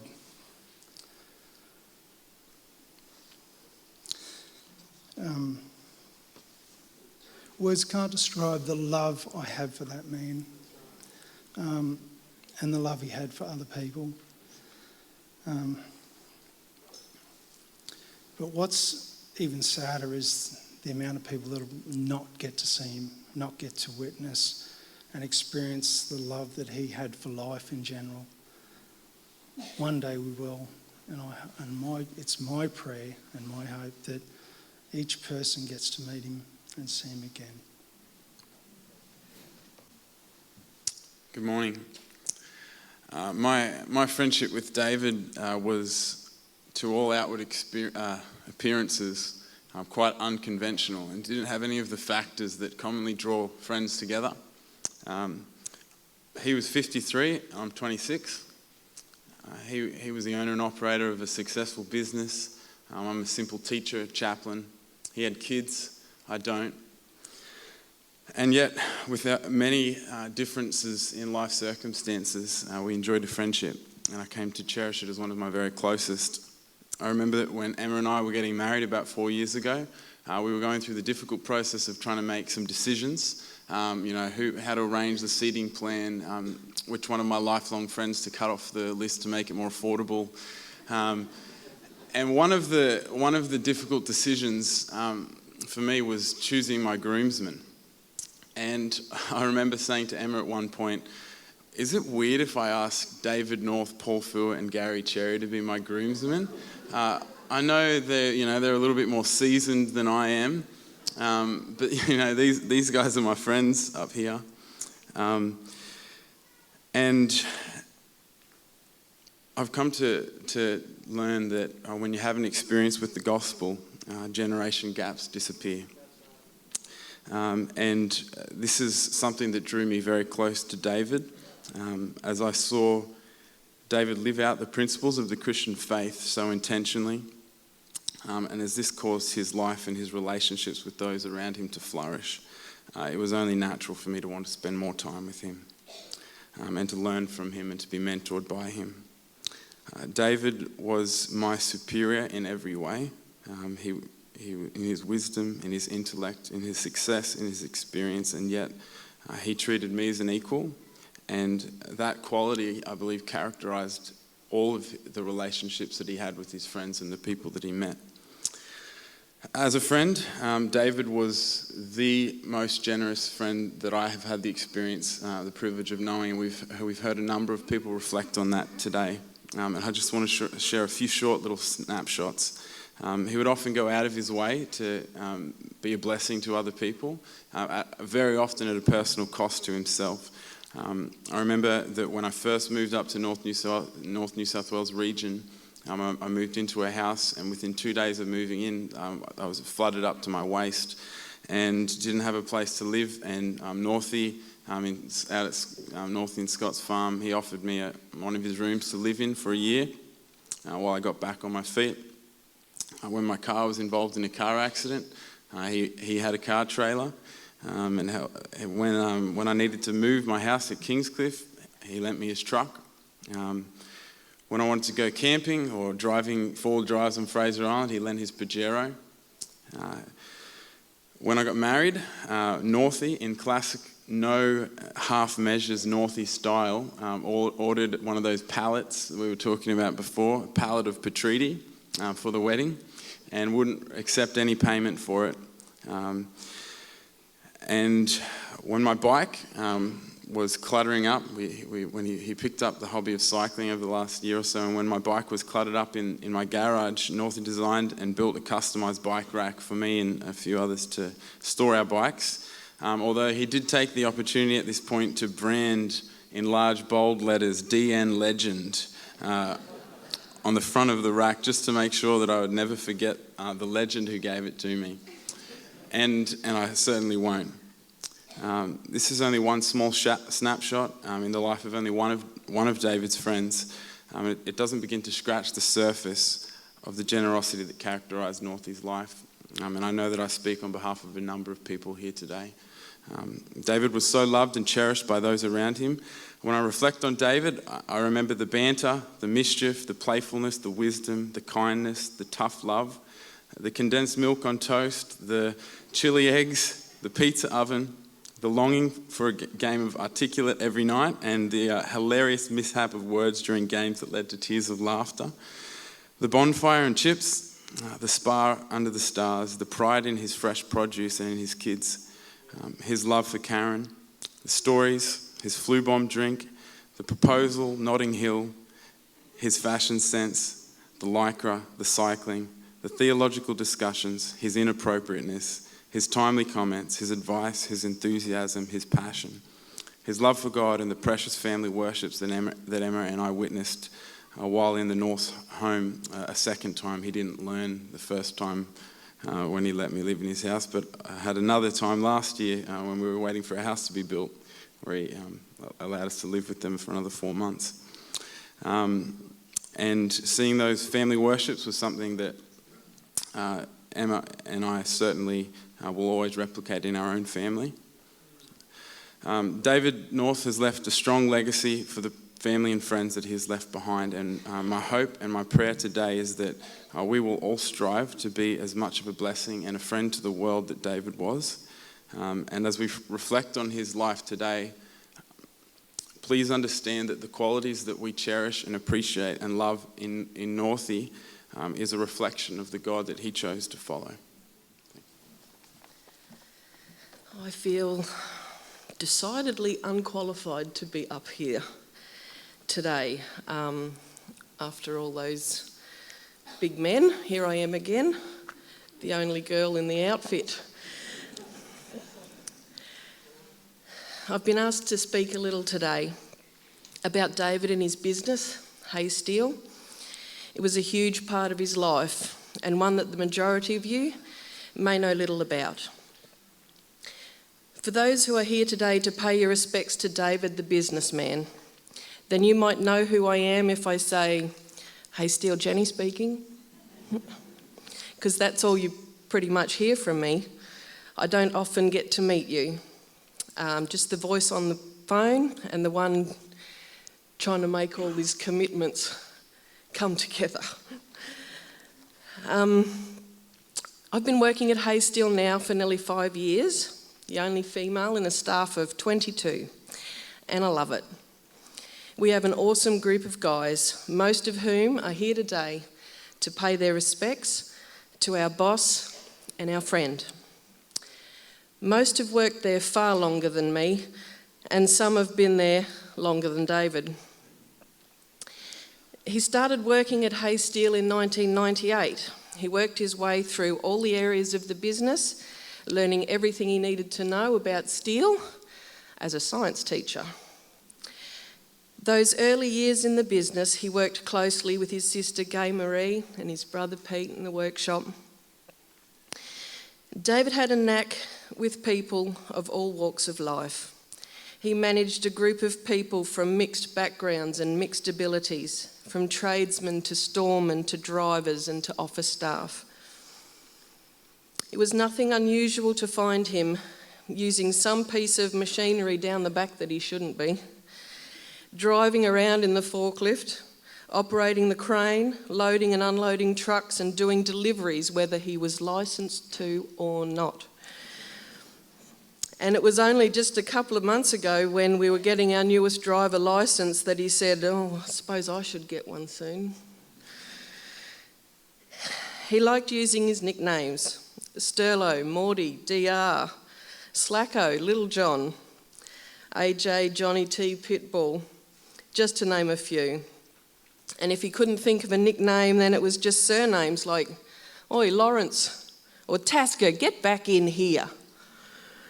If someone had a great idea, he would claim it as his own. If something went wrong, it couldn't have been me. I don't make mistakes. I learnt very early on that I needed to take a stand on some very important workplace issues, like, no, David, I'm not making your coffee. No, I'm not doing your dishes. That's not what I'm here for. And then on other things, I'd always cave, like making sure that the coffee and milk, and most importantly, the sugar, was always well stocked. Let that run out at your own peril. Somewhere along the line, without me even realising it, I must have consented to become his lunch lackey while in town running the errands. Nearly every day I'd hear, "I need a lunch today, Jen," at about 11 o'clock. I go, "Yeah, what do you want?" And the standard answer, "Food." Great. But then the food I'd get would have something wrong with it. And go, "Oh, there's a bit too much salad on that one." Or, "Oh, that was horrible, don't get that again." Or his favourite one, which I learnt just this winter, "Soup is not a food, it's a beverage." Won't make that mistake. He was a stirrer, as you've heard. Every day there was fun at work, something to laugh at or take a shot at. Luckily, he could take it as well as give it, and we gave it back to him in spades. He really enjoyed the banter with our staff, our customers, our suppliers, many of whom are represented here today, and we thank them for their continued support and assistance over this really difficult time. Many customers never knew that the guy answering the phone or helping them with a load to their utes or giving them heaps was actually the boss. He was as comfortable talking to the large customers, suppliers and reps as he was to the small one-man businesses and delivery drivers. Isn't that right, Dougie? I know you're here somewhere. He treated them all equally and with respect, and that respect was reciprocated. Yes, his business successes enabled him to enjoy some of the finer things in life, a nice house, a nice bike, a few of those boys' toys. But the things he liked to indulge the most was his love of fast cars, as you've heard. And we've seen many very nice vehicles come and go over the years, just like the points on his licence. And that last one, the M2, that was been his favourite by far. We had to go to a meeting just a couple of months ago with this all the stuff we have to do with that flood. And we jumped in his car and he said, "Are we late?" And I went, No, not too bad, we'll make it. He said, "No, are we late?" And I went, "Okay, we're late." And with that, that was all he needed to hear. And he proceeded to launch us into a speed that Buchanan Street doesn't see too often. And lucky I'm used to that, thanks, Daryl. The grin on his face was priceless. Yet even though he loved his cars, more often than not, he would drive that old, hail-dented, bucket of bolts Pajero everywhere, and it didn't faze him one bit. His business ethics and integrity were above reproach and based firmly on his Christian values. When faced with a crossroad decision, he would always choose the fairest, honest path, regardless of the cost to himself. Although many times he'd be sitting at the front counter, which is not where you'd expect the boss to be, when someone he didn't know would walk in and ask for him by name, thanks to Google, and you'd just get the sense that this guy wanted to ask him for money, try and sell him something, or worse, talk about solar panels, and he was just going to waste their time. And so he'd come up to the front there and he'd say, and sitting right there under his nose would be David, and he said, is David North in? And he'd reply, he's in a meeting. Or, oh, he's away today. And sometimes even, we sacked him. But he could never complete the ruse, and within a very short time he'd always have to fess up and hear what the guy had to say regardless of his disinterest. One of the things I liked most at work was the banter, camaraderie, mutual respect, and yes, love between David and Scott, our manager, and David's right-hand man.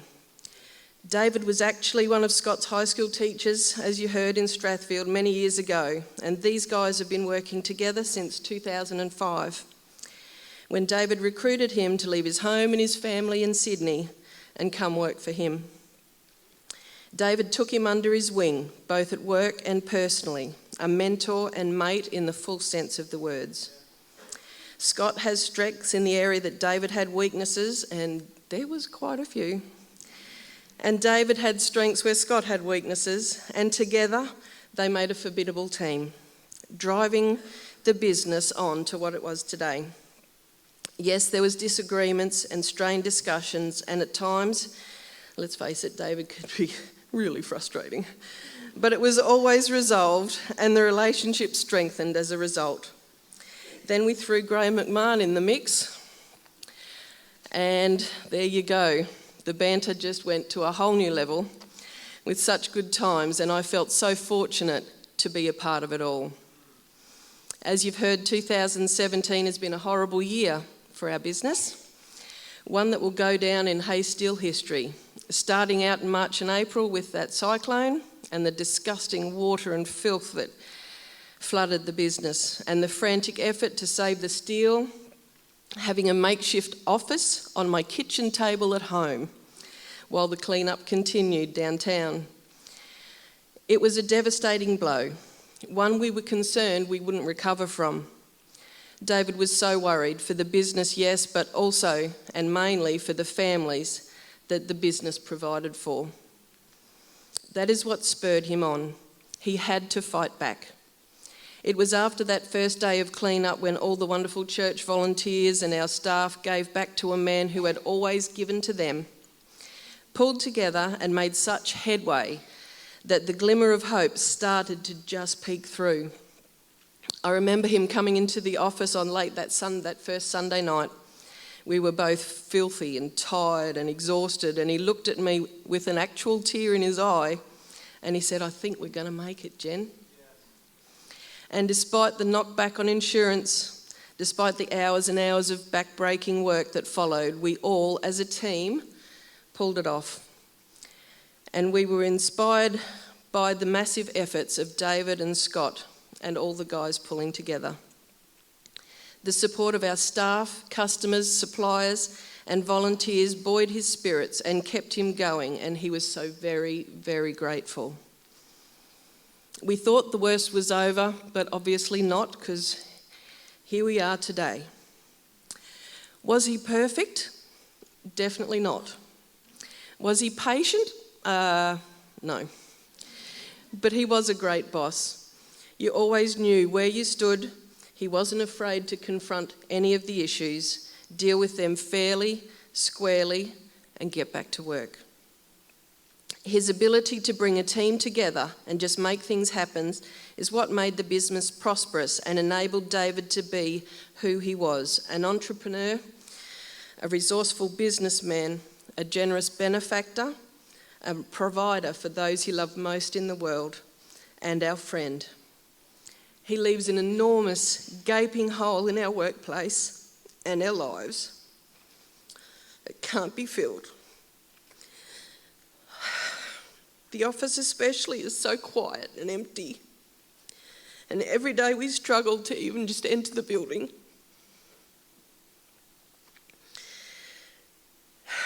While we're still hoping to see that man bag of his hanging on the end of his desk, right in the way of the photocopier that would always bump into the thing,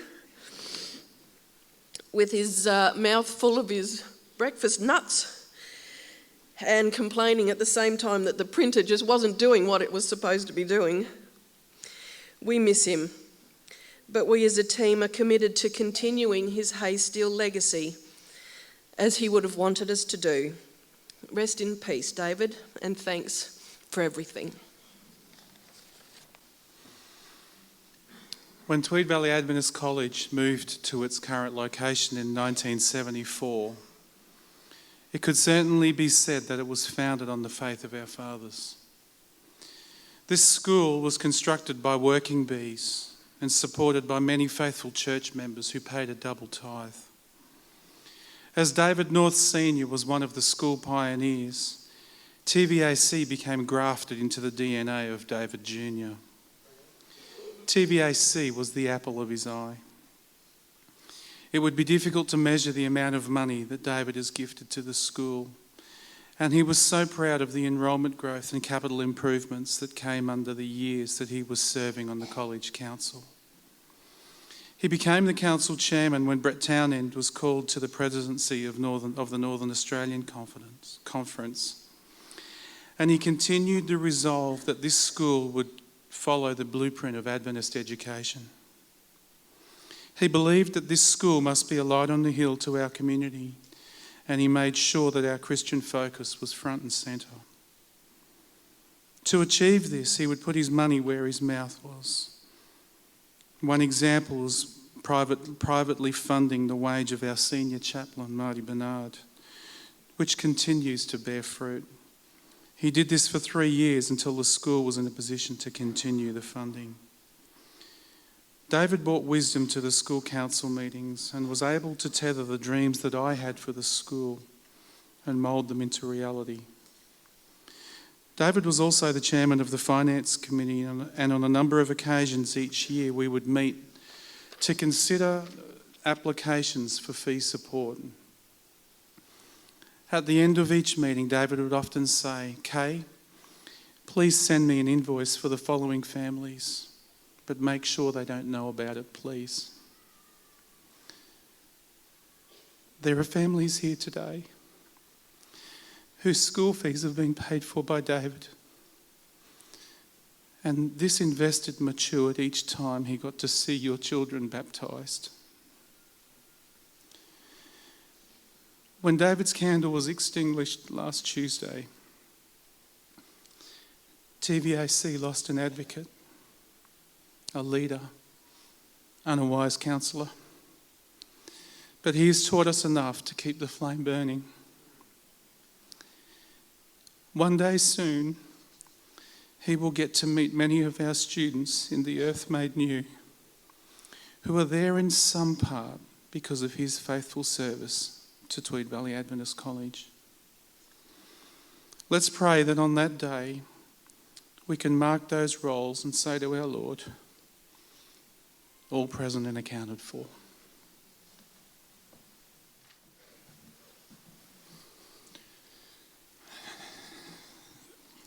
When I put my words down on paper, I noticed that the first thing I said was good morning, and I noticed that it's already good afternoon, so I thank you for all your patience. We're almost there. My name is Lyndon, and I'm a brother-in-law and also a mate. First, my condolences to Blair. Those wedding photos must have been terrible. All the grey hair. There have been a lot of nice things that have been said about Dave today, and many beautiful tributes that have come in over the last few days. And probably most of it is true. But could we have just toned it down just a little bit? You see, I believe that when we get to heaven, he gets to watch this back. And I recently learned from the cousins that also he was the favourite uncle. I'm happy to concede the title, but you can imagine that when he hears this, that's all I'm going to hear about. Constantly, forever.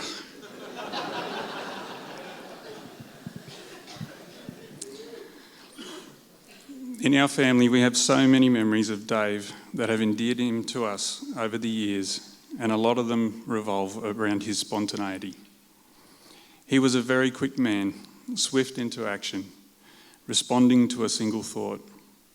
With some of the things he did, it would be generous to suggest he gave it any thought at all. For example, when he lit a bonfire, you never knew what ratio of fuel mix he was using. Mostly, I would say it was 1 part diesel, 99 parts petrol. The safe standing distance was always what you thought it was, and then double it. I suspect he really enjoyed the reaction he got from the kids. He bought in bulk, but he consumed little. This was to ensure that he always had plenty for us and for the many guests that he would invite back to the farm. He had an open home and was always happy with lots of guests around. But when he'd had enough, he would quietly retire to his bedroom for a quick nap and some much-needed beauty sleep. If you have ever experienced this, it was nothing personal. As I reflect on how hard he worked and how much of his week was dedicated to others, this was just the top-up he needed to do it all again. He never did anything by half measure. Over the years, I've learnt that this is a North thing and all the North boys are tarred with the same brush.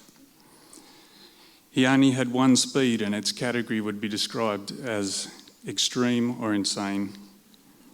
I remember a time when my four-wheel drive broke down at Somerset, so he hired a car trailer and drove the 3-hour drive to rescue me.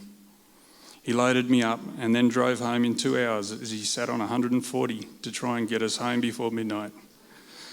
I got a stiff neck looking back just to make sure it was still there. This is how he always was. He was the guy we could always rely on. He was a solid rock in time of need. He did things swiftly and wanted nothing in return. He was a crazy man on a chainsaw. He taught me all he knew, and there were a few occasions when my life flashed before my eyes.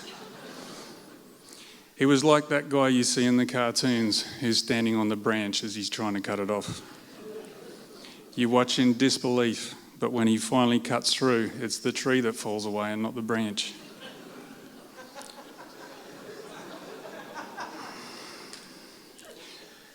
Whilst he was unconventional, they somehow always just worked. It is my belief that he had multiple guardian angels constantly on rotation so that one could be off on stress leave at any given time.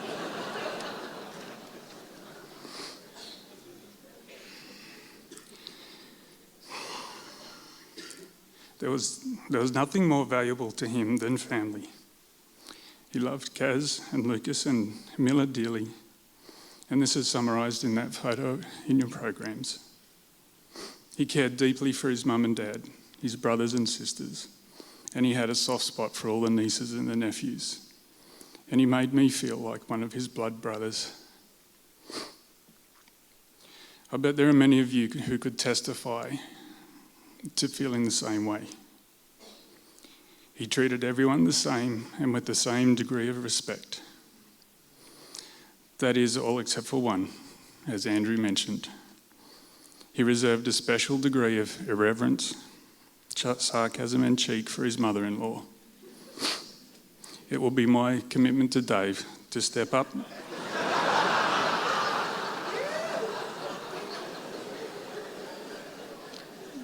and fill that void so that this important tradition can live on. It was he, along with Paul, that led the revival in our family. As he discovered a true relationship with God, it spilled over into everything that he did. Through his example, he led us to discover the same joy that he had discovered. It was infectious, and we are grateful for his persistence with us. I know that our salvation comes from God, but it was Dave that introduced me to him. He was unconventional, but he achieved many great things in his own special way. He is someone I admire and will forever look up to. He leaves big shoes to fill, and it will require many of us to fill them. So to David and June, and to all the North family, you raised a beautiful man with a heart of gold. We have been truly blessed for knowing him, and we are so grateful to you for sharing him with us. Till we meet again. I don't mind if you've got something nice to say about me, and I enjoy an accolade like the rest. You could take my picture and hang it in a gallery of all the who's and so-and-sos that used to be the best at such and such. It wouldn't matter much.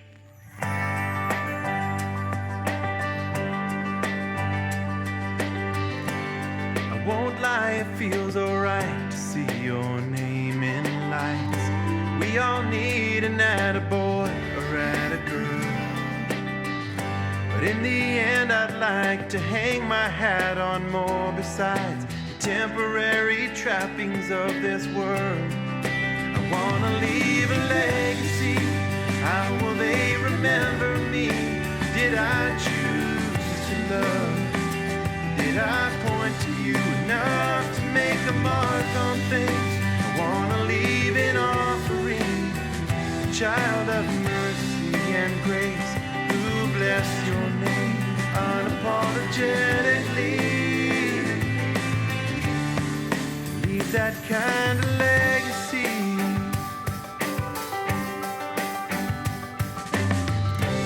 You don't have to look too far or too long otherwise to make a lengthy list of all that I enjoy.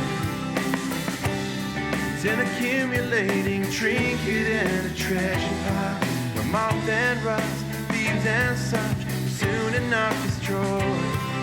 I wanna leave a legacy. How will they remember me?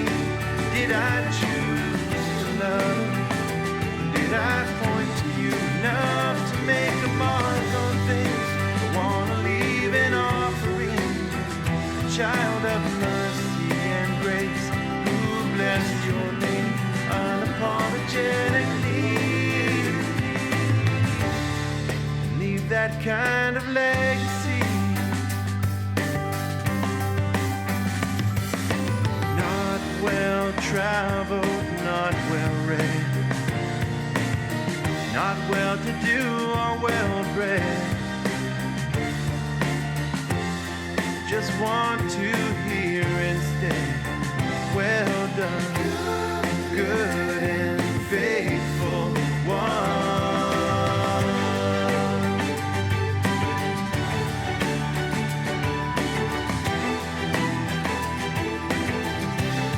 I wanna leave a legacy. How will they remember me? Did I choose to love? Did I point to you enough to make a mark on things? I wanna leave an offering, a child of mercy and grace, who bless your name unapologetically. Leave that kind of legacy. Not well traveled, not well read, not well to do or well bred. Just want to hear instead, well done, good and faithful one.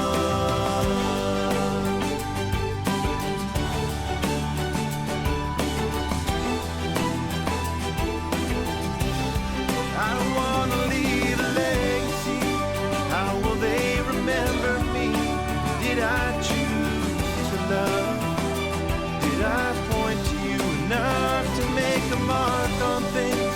I wanna leave an offering, a child of mercy and grace, who bless your name unapologetically. You don't have to look too far or too long otherwise to make a lengthy list of all that I enjoy. It's an accumulating trinket and a treasure pile where moth and rust, thieves and such will soon enough destroy. I wanna leave a legacy. How will they remember me? Did I choose to love? Did I point to you enough to make a mark on things? I wanna leave an offering, a child of mercy and grace, who bless your name unapologetically. Leave that kind of legacy.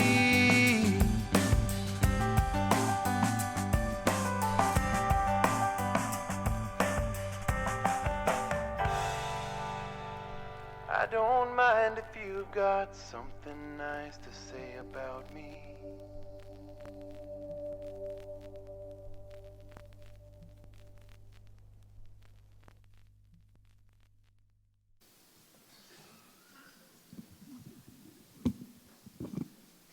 We're going to have a time now where people are able to come forward and share a tribute or share a memory of Dave. I just want to stress it's not so much a time to share condolences. That'll happen afterwards if you've got something to share in that nature.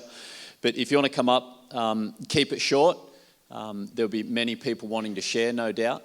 And in honour of Dave, if anyone gets a little off track or starts telling a 3-part harmony story, I'll abruptly cut you off. If anyone had been in a meeting with Dave, you know that was his style. But you know that he loved you and I love you, but I will cut you off if you're getting too long. So just invite people to come forward if you've got something to share to celebrate Dave's life. And while people are coming up, I'll just share one. This was on this fishing trip that we all did together, driving down the west coast, and we had been camping in tents, but we were en route between rivers. And we stayed in this paid accommodation, very civilised really, what we'd been used to. And David Ashrick and I realised when we got up to the 4th floor where our room was that we had left our toothbrushes in the car. And as someone said it earlier, we know that David was a famous non-hugger. He hated to be known to give affection or receive affection willingly. And so David Ashrick and I conspired that we would convince David it was a normal thing to let your mates use your toothbrush. And we began this process, bouncing off each other. And we did get David to the point where he stuck out his toothbrush and he says, "Here, use it. Just make sure you wash it." And yeah, one of those things you just want to remember. So please come on down and share a story. Here we go. Peter will get the ball rolling. Hello. Yeah, my name's Peter. I'm David's oldest brother, and I'll be short and quick. It started about 53 and a half years ago. Mum and Dad had 3 children, see? And I remember the bedroom just beside the bathroom, and they called us in, and Dad and Mum said, "Oh, well, I think Dad said," and she said, "Mum's having a baby." I said, "That's no good. The car's already full. You know, what are we going to do?" But anyway, there was 2 more to come after that, but we didn't have seatbelts. So we survived all that. And I'll turn the clock forward, about probably 12, 13 years. And there used to be a show on TV called Some Others Do Have 'Em, featuring Frank Spencer, see? And we're sitting down having dinner, as we always did, and something come up, and David said, you're Frank Spencer." And I said, "If anybody's a Frank, it's you. And that's where the Frank came from, and his nickname stuck. And this is one of the reasons why. We'll turn the clock forward another, probably 12 years. And David was living in Sydney, and his first marriage, and me, my wife, and our 3 children went up to stay with Frank for the weekend, see? So we get up there, and then my wife, Vicky, goes to have a shower, and she comes out and says, "Oh, no, don't have a shower, the water's cold." So the next morning, she goes in and have a shower and comes out, "It's worse, it's freezing." I said, "Frank, have you done anything?" "Oh, I'll show you what I did." And what he did was, he thought, "Okay, I got 5 people coming. My hot water's on off-peak." So he turned it off to make it full peak. But it was really no peak. I love you, brother. I miss you heaps. We know David from the recipients of his generosity, and I know there's probably many people out here today that know of Karen and David and their generosity, as we've heard this morning. I went to college with David far too many years ago, and he was always one of the cool kids, so we never had a lot to do with each other. Him and John Reuven and Jeff Courtney and all these other people that were far too adventurous for me. And so it was 11 years ago, right down the back of this church where we'd just come back from China, and we've done it. I'm going to get this out in a second. So we came back from China, and we were doing some work with some orphan kids over there, and David came up to me in his awkward stance. "Oh, Andrew." "Oh, hi, David." Awkward moment of silence because there's nothing else much we have to say. To go, "Oh, what do you do, Andrew?" "Oh, we're working with orphan and abandoned children and just below Russia and putting them into foster family villages." And his immediate response was, "Oh, I was going to upgrade our car next week. I think I'll give you the money instead. Would 10,000 help?"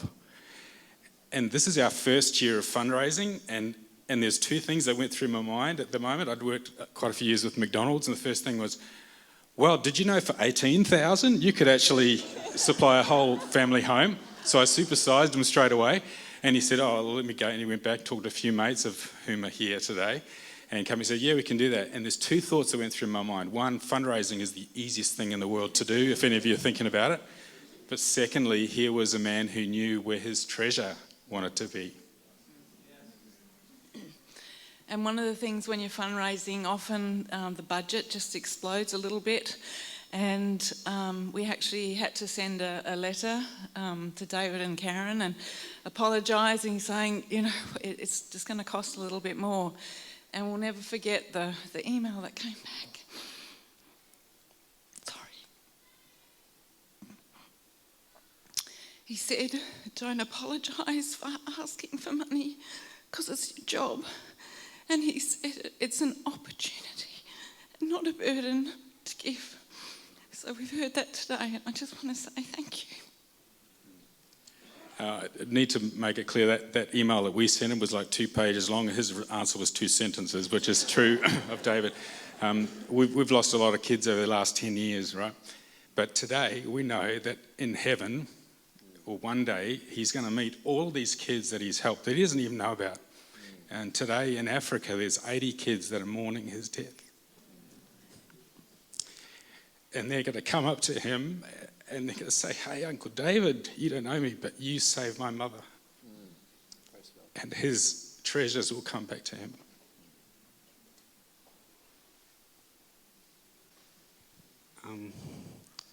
I'm with the AV team here, and he was a big part of our family.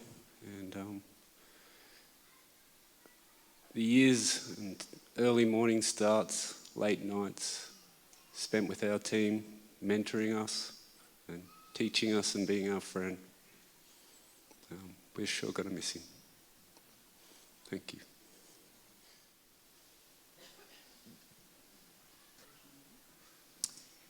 I was one of the privileged ones to know David, and from a long time ago we went to school together and grew up together.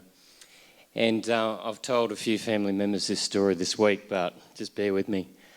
So we'd get dropped off at it felt like 4 o'clock in the morning. It was definitely dark when I was in primary school to the North's house.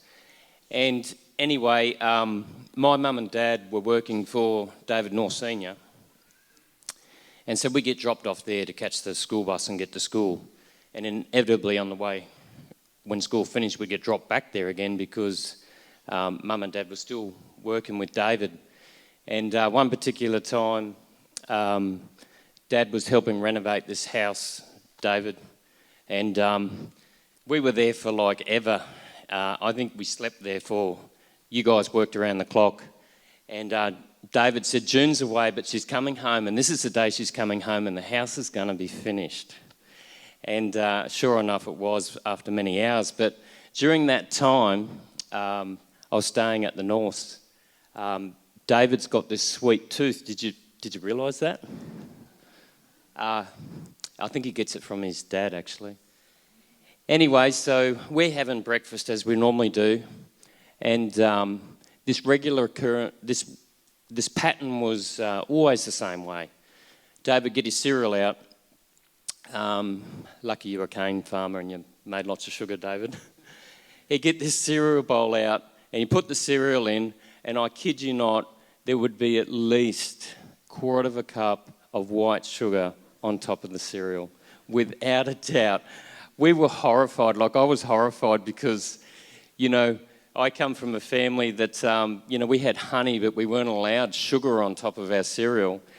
And anyway, so this particular time, David's gone into the pantry, he's about to pile the sugar on, and June says, David, you're not putting sugar on your cereal, are you? No, Mum.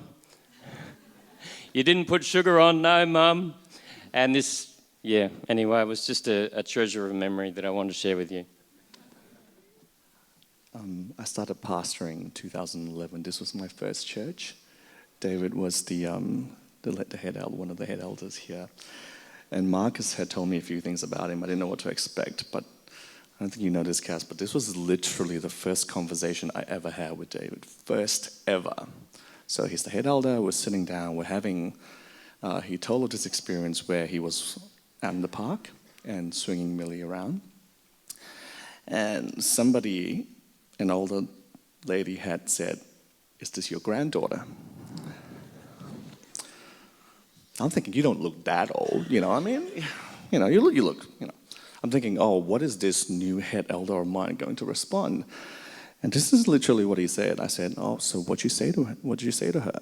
And he said, without a smile on his face, "I killed her and dumped her body in a ditch." I laughed. I laughed way harder than I should. And I told myself, I'm going to love being in this church. There are many things that has happened, and he sat me down a couple of times, and it's strangely enough, as a pastor, sometimes when a member says, "Can I have a word with you?" your heart skips a couple of beats. Oh, here we go. But for David, it never felt like that. He was always like the father figure in some ways. And to the Kingscliff Church family, it's been an incredible journey, and I've been privileged and honored to have known him. It was mentioned earlier that David worked in Adelaide, and I had the privilege of working with David in Adelaide. And he convalesced with Leanne and I after his knee surgery. And one evening, this doesn't put into question my parenting, but we couldn't find our son, who was 18 months old, and it was very quiet in the house. And we looked everywhere for him, and we discovered he was in the bath with David. David used to fill the bath right to the brim so his leg could float in the water, and our son was in the bath, water going everywhere in the bathroom, breaking all of our son's toys, and he had such a wonderful time. But also, we mentioned David having a zoo in Adelaide, and that's true. He used to build cages down in the workshop. I used to teach industrial tech, and I had to ban him from the workshop because I hear that it's consistent, he's dangerous wherever there's machinery, and we had to ban him from the workshop. But he had a tremendous effect on the young people in Adelaide. There's a testament, there's a few of them here today. He really did make an impact on the school in so many ways, and we are going to miss him. So David was head of primary when my son started at TVAC, and it was a very new environment for Jack. Jack had to phone home a few times just to, feel like he could speak to me and feel comfortable. And David was just amazing. He was so good to Jack. He never got angry or upset with him or anything like that. He was just so understanding and good to him. And a bit of time passed, and my husband decided that he was going to start keeping the Sabbath, and he had to leave his job at the sea. He was a merchant seaman, work away for 6 weeks at a time. So he decided to leave the sea, but we didn't know what we were going to do because he's a seaman and we live in Murwillumbah. So David, he just had so much respect for John for giving up that money and taking a leap of faith that he actually made a position for my husband in his business. Didn't have one there, but made one for him. And he's just helped us out so many times over the years in any way that he can. And we just love him and miss him so much. Does this need a rating? Okay.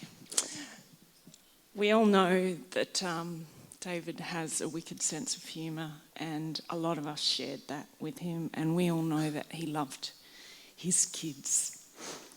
And I remember we were living in Singapore at the time, and Kaz came over with some rockfish stuff to see us, and she missed David.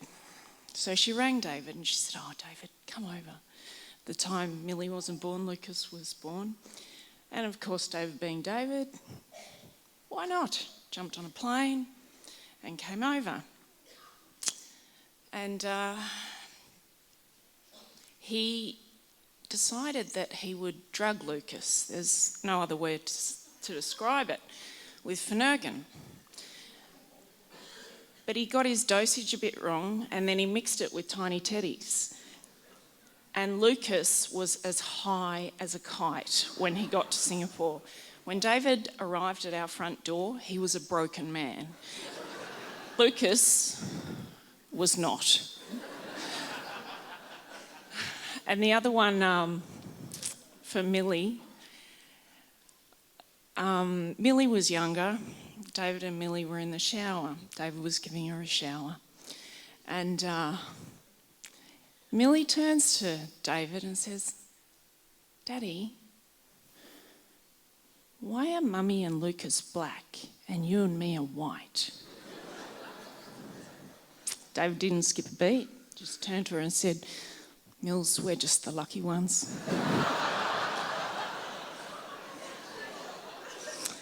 I say we're the lucky ones to have known him. I've known David for quite a long time, but I have to actually admit that the first time that I met him, I didn't really like him. He was so very different to me in so many different ways. I won't bore you with that here now, but over the years, probably 30 years that I've known him, he wore me down gradually, and to the point where I'm fortunate enough that I call him a very good friend. And there's a lot of my friends that I can see here from college days that, even though I wasn't at college with David, we shared a lot of stories since then. And I can certainly attribute to the fact of being partners in crime with David on a number of occasions. But one probably more so than anything else was probably when David decided that he wanted to learn how to ride an air chair. For those of you who are not water skiers, it's like a seat that you sit on a hydrofoil, and David had the opportunity to try that before most of us had another go, and he thought it was just so much fun to watch that he would like to see others fail in their learning of this new skill that he had learned. So we were up at Somerset, and he said, "Oh, come out, we're going to take the air chair for a ride. It's really easy. It's really easy. I've studied the manual, we've done the things, come out for a ride." Well, I think it probably took me about 25 turns to get up on the thing, just to get up on the water. And for those some of you were there at the same time, and it didn't end up just on the water, it was up and down like this. And I've probably never laughed as much as I have cried at the same time in watching other people who we seconded in our journey to see how much pain we could inflict on others. And to be able to sit in the boat and laugh and cry till our bellies ached with the enjoyment of watching that happen. And that was just David to a T, and also the fact that he was generous in anything new that he got. He was more than happy to share it, no matter what the value of it was, whether it was a cheap thrill or whether it was an expensive item. It was always something that was made so much better by sharing it with friends. All right, this will serve as a last call if I don't see someone stand and make their way to the front. But I'll encourage you, if you haven't already read that card, these stories are healing.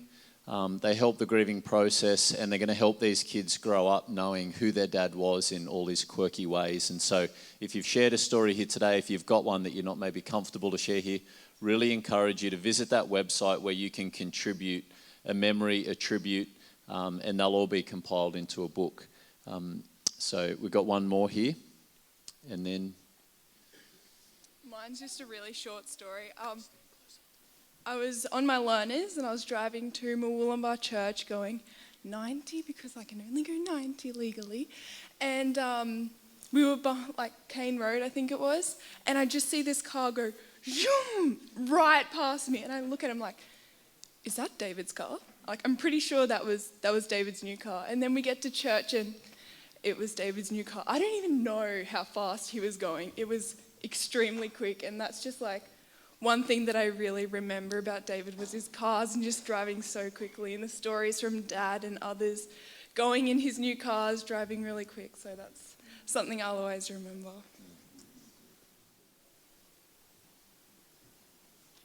I reckon I could tell you more stories about Dave than any of you. But you know, it seemed to be a thing in our family when all the kids got at home, when they grew up, they'd all target me when they're all there.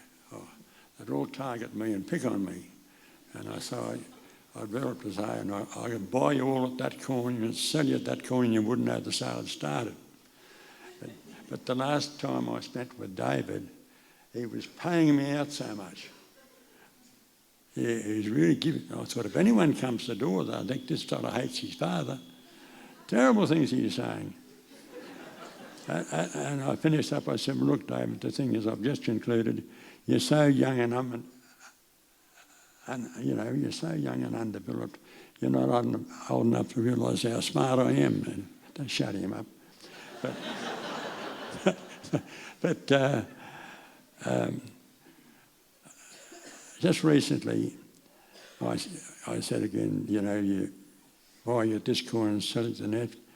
He said, Dad, I've just realised you're half right, because you would buy us at that corner and you'd buy us again at the next corner, because by the time you got the next corner, you'd forgot you bought us at that corner. But I just want to say that how the Lord has comforted June and I. It's just amazing. I couldn't believe it could happen. God is so faithful. He is so faithful. And I could tell you a lot of things, but we loved him immensely. And God's been so gracious in giving us such wonderful assurance and comfort. I never thought it possible. And he must love me, Judy, like he loves you, because he always picks on you too. Yeah, I could tell you a lot of stories, but I just want to pay a tribute to the fact that he did love the Lord. He was so faithful reading his Bible, and it changed him completely. And I want to testify to God's love. I didn't think that God could give us so much comfort as what he has. He's the one I want to make a main tribute to. Thank you all for coming. God bless. If the musicians want to.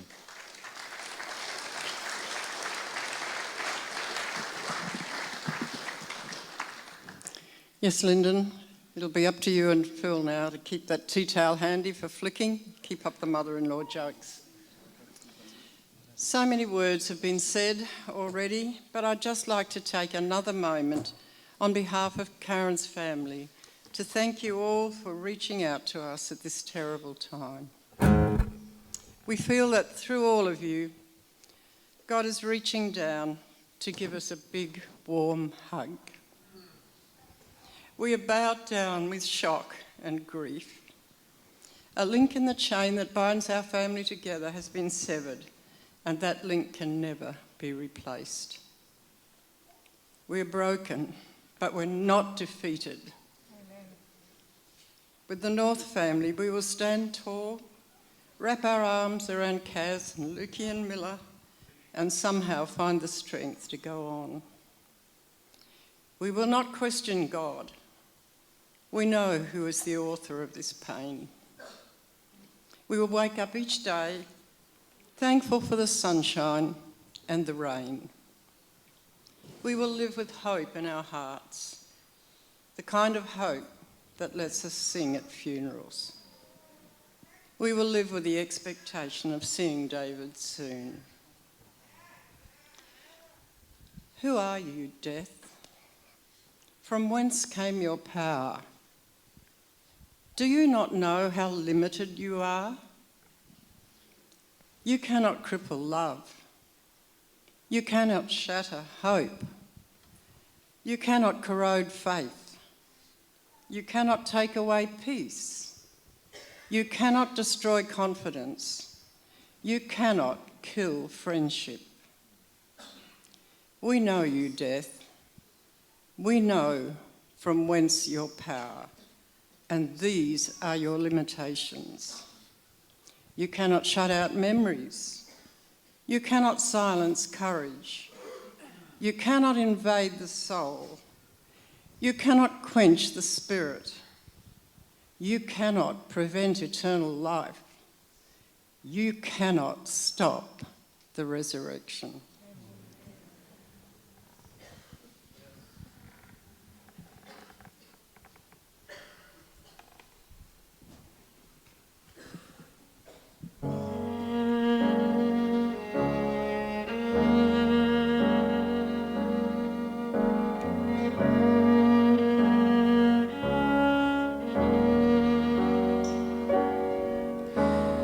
Grander earth has quaked before, moved by the sound of his voice.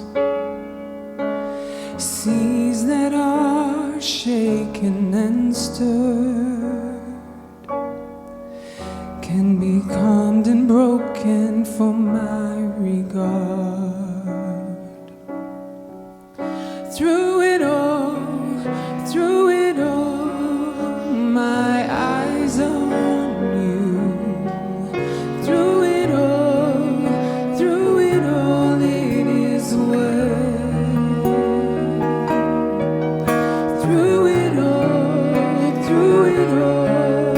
my eyes are on you, and it is well with me.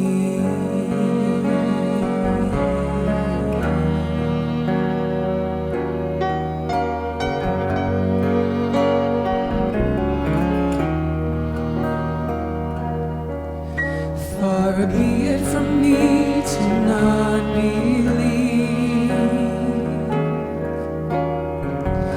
even though my eyes can see. And this mountain that's in front of me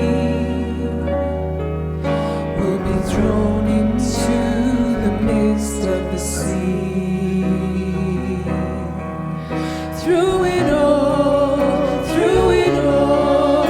my eyes are on you. Through it all, it is well. Through it all, my eyes are on you, and it is well. It is well. So let go, my soul, and trust in Him. The waves and winds still know His name. So let go, my soul, and trust in Him. The waves and winds still know His name.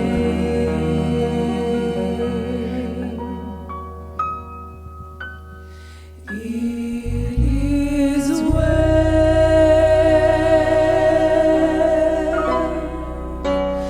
with my soul. It is well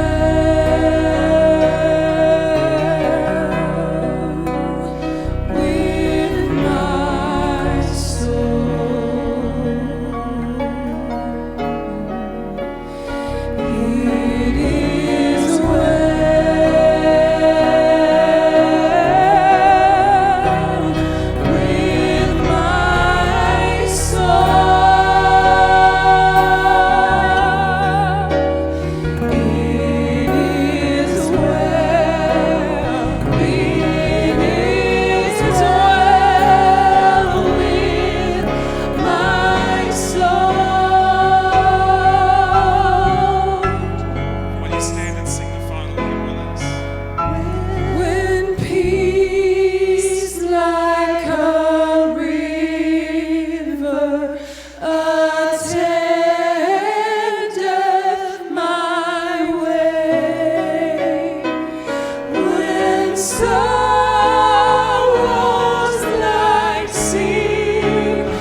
just before we pray, one of David's responsibilities here at the Kingscliff Church was to be a Sabbath school teacher, and you heard his brother-in-law, Paul Fua, say that he was probably the best teacher of Scripture that we have in our church. And about 2 years ago, a mutual friend of David and mine, and a friend of some of yours, Ty Gibson, wrote a series of lessons called the Truth Link Study Guides. They are the most beautifully gospel-centered, Christ-centered, love-centered series of Bible lessons I've ever come across. And I remember when I first shared them with David, I said, David, these lessons are phenomenal. We need somebody to teach them. And beginning about 2 years ago, nonstop, David has been teaching these gospel-centered lessons here for Sabbath School. We're going to continue that. In fact, we're going to start a new course this Saturday at 9:30. And if you'd like to learn more about the God that David loved, and more importantly, the God that loved David, we would love to have you here for those lessons. If you're visiting from afar and you can't come, there are piles of these out in the foyer. Please, by all means, take a set or two and read them. They are phenomenal.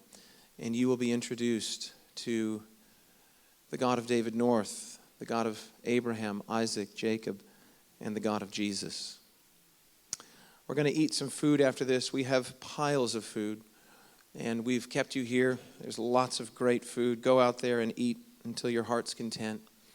And before we do that, if you're next to somebody, which you are, if you could just grab the hand of the person that's next to you, even if you don't know them. Just grab their hand. We're all family here. And we're going to close with prayer. Father in heaven, today, on this occasion, this memorial service and the graveside service earlier, this has been a mixed day for us. We freely admit that our heart has been sad and tears have flowed down our cheeks, and if not down our cheeks, then in our heart. But Father, there have been other moments where we have had a foretaste of heaven in the stories, the testimonies, in the laughter. Father, we have gone from the very bottom to the very top and back again and again in this service. And Lord, surely this is an indicator to us by your Spirit that death is an invader, that death is a foreigner, and that we were not equipped or ever created to experience the emotions that we have today. Yes, the highest of the highs, you made us for joy, for happiness, for connection, for family, for friends, for love, for intimacy, for nostalgia, for memories. You made us for all of that. But Father, we are ill-equipped to deal with death. We are ill-equipped to deal with the passing of a son and a brother, of a husband and a father, and just a great mate. So Father, today, we say it is well with our souls, not because we're not racked with emotions, but because we are trusting in the resurrection of Jesus. We know that David died in the hope of the resurrection, and that he sleeps now, awaiting the trump that will waken him and the other redeemed and righteous. And those words will come, enter into the joy of the Lord, good and faithful servant. Father, for those of us that remain, we must continue to cross through this veil of tears, not just David's death, but many other deaths and sadnesses that await us. So Father, today, we do not have sadness tempered with hope. We have hope tempered with sadness. For we have confidence in you. And today we clasp hands as a symbol that we are your brothers and we are your sons and daughters, and we are the brothers and sisters of Jesus, our Savior. Send us out with your blessing, Father. May we have a strong sense of priorities Father, may these not just be stories about a great man, but may they be stories about a great Savior through an ordinary man. And Father, may each of us purpose in our hearts to live lives that you made us to live. You created us to live. Father, we love you very much. And for those today that perhaps do not or who are on the verge of faith, I pray that they would be a step closer to faith today. How could you not be? And Father, we know the big story is not our love for you, it's your love for us. We thank you for the privilege that we've had of knowing David. Bless us now. In Jesus' name, let everyone say, amen.